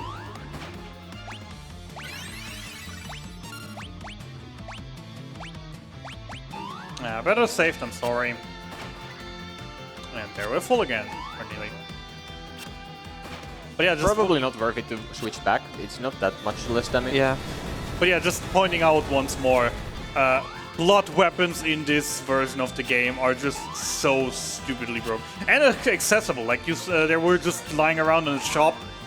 You could just buy multiple of them. You could technically, if you wanted to, obviously you would have to grind 4 times as long to actually get them to the level. But if you wanted to, you could do the exact same thing with just 4 Dragoons, because you actually have access to enough blood weapons to do so. While most other as in comparison, the 3D/DS version, I think you really only have a single one for the entire game, and it is way weaker than what the blood weapons deal here also as well. I mean, you're doing good damage with double Bloodlands. Yeah. Surprisingly. It's not too much worse. And I guess I've been lucky with the rolls. Yep. Can get a crit as well. Could be getting close here. But yeah, every time he uses Kuraja, it's a little bit annoying because, or very annoying because the 5,000 damage that he deals is worth like 2 jumps. So you have to do like 2 extra jumps. And then that's 2 more turns that he can use Kuraja. So, nice. There we go.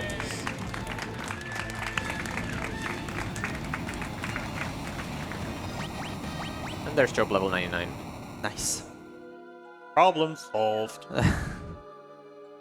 Let's grind another job. I don't really think we have the time for that. Nah. So now I'll swap to Thief so that I can just... I don't need to kill the rest of the enemies along the way, so... Oh hey, Cerberus recolor. Yep.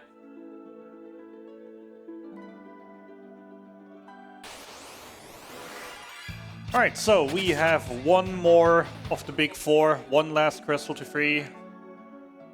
The double head dragon. And once we're done with that, we're going down with the Cloud of Darkness. The pain of everyone's childhood who played Final Fantasy 3 in their childhood. So for the other bosses here, I've used the Reflective Mail because they mainly have magic attacks that I'm worried about. But for this one, I will be using the Crystal Mail, which I got purely for this fight. Yeah, because this guy only has physical attacks to do, 2 of them per turn. So we want to be at the highest defense possible. Funnily enough, in the 3D version, the two-headed dragon is the easiest of the 4 fights. Simply because the strat there is that we have some people spamming some items while all being in crit. Because since all he does is physical damage, we just grab a paladin, grab everyone else in crit, and then the paladin just gets like 2/3 of his health done in a turn and then just throws an elixir on himself.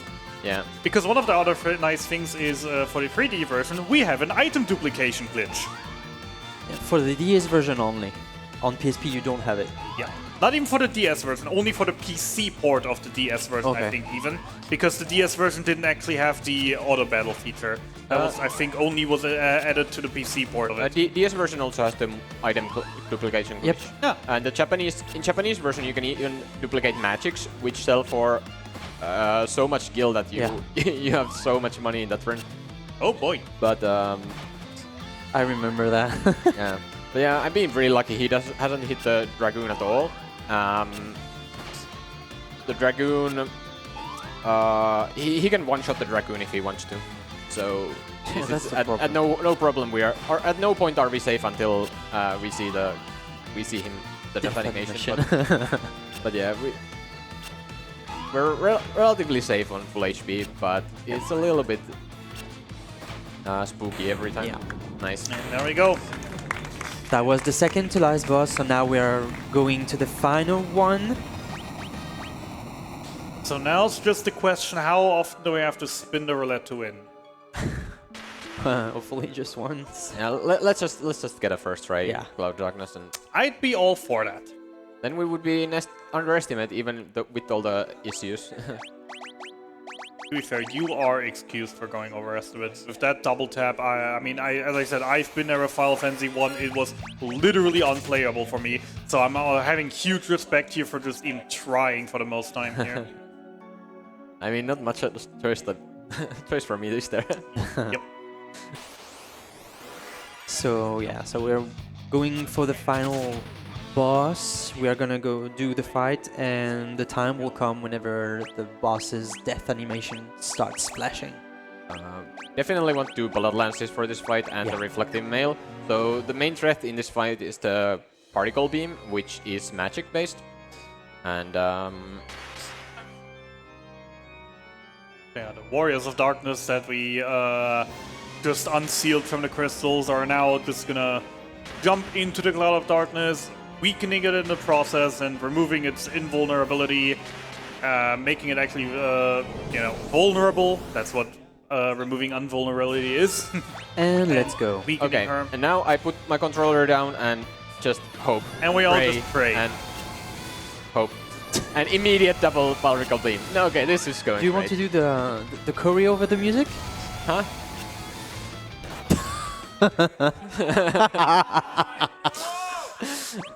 Yeah, that's... You didn't do the dance, that's why. Oh, that's my... Okay, I see. So yeah, Cloud of Darkness, just complete randomness what she wants to do. Yeah. She can do 10 particle beams in a row if she feels like it.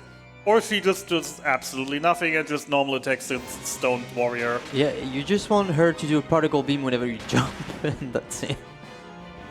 Especially also, correct me if I'm wrong, but if she particle beams while you're in the air, the animation actually also gets skipped, which is extra time save as well. Yep. There Alright. it is. Okay. Oh, that's a nice roll, but unfortunately we didn't... it would have been better if it had been after getting attacked, because then I would have gotten all HP back. But, oh well, I'll take all the high rolls that I can. I almost got a no damage turn there, but then That was actually a double turn, but one of the turns. Oh, oh, he's doing so many double turns. Nice crit. But yeah, the maximum roll that she can do is 1555 damage.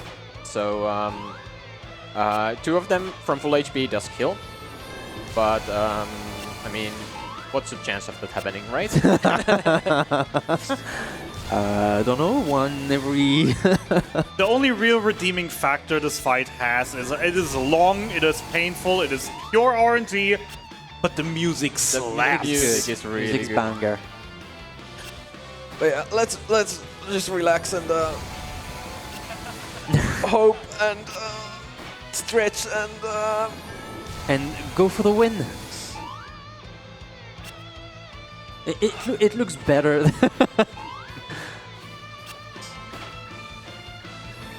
At least you died quick. At least it was a quick death. Like that's one of the quickest deaths I've ever had in Cloud of Darkness.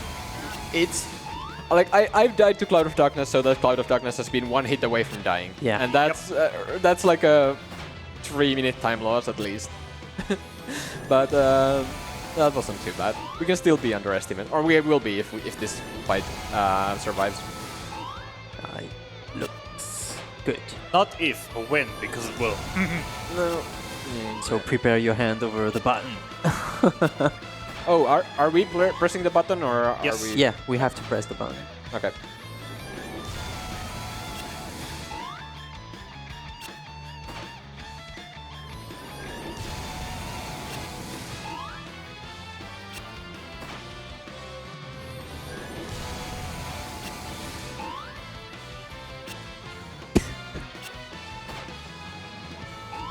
The famous Zero's finger dance.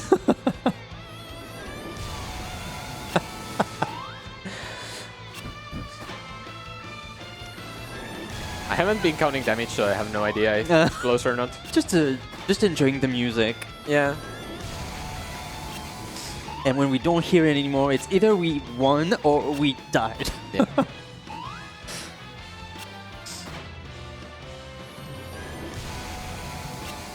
So I was joking because I traveled here yesterday and I only got 1 hour of sleep before the travel, so I was like, I can just sleep during Cloud of Darkness and then have the commentators wake me up when I either win or lose.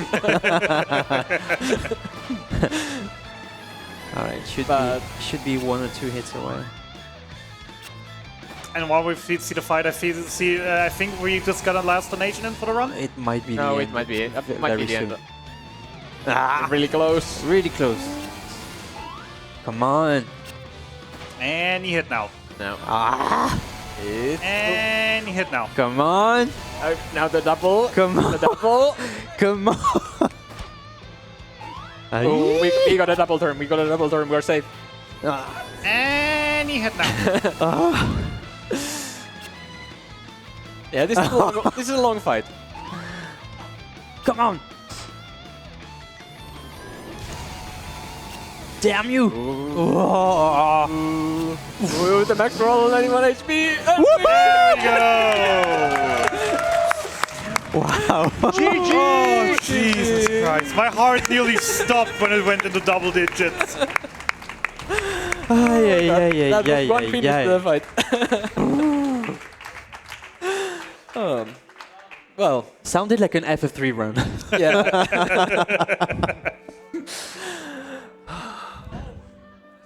Thank you, Cloud of Darkness, for Thank playing you. nice the second Playing time. And thank you for showing that what you can do, like in the first Yeah. fight, and doing it really quickly. Yeah, it was for a marathon setting. This was like optimal case because we Yeah. were talking about how bad this can be, and then she was literally the worst, and then she was okay-ish.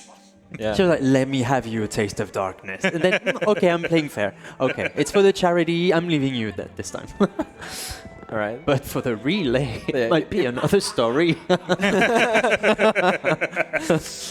Yeah, if we have any more donations, Donations, we can do them then. Certainly. Do you want to shout yourselves out very quickly first, though? Do you have any shout-outs?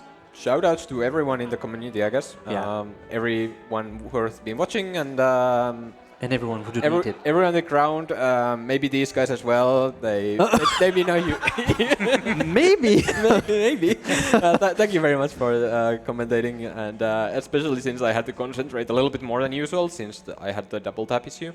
But well, maybe thank you. maybe thank you. No, really, yeah, definitely thank you. Yeah. No worries. Thank you very much for that wonderful run. And yes, we do indeed have a $10 donation from Pendle Stephen, who says, "Ooh, what does this button do?" That goes to the Octopath Traveler 2 Superboss Language Choice English. That is it from my hosting shift. I'm going to be handing you over to the person with at least 5 colours in their hair. Scan me. In a moment, we are going to have our next run, which is, of course, LEGO Ideas. It's HUDs, it's Hypnotics, it's Argic. Who's going to build Green Hill Zone the fastest? Find out very shortly. Do not go away. See you after the break.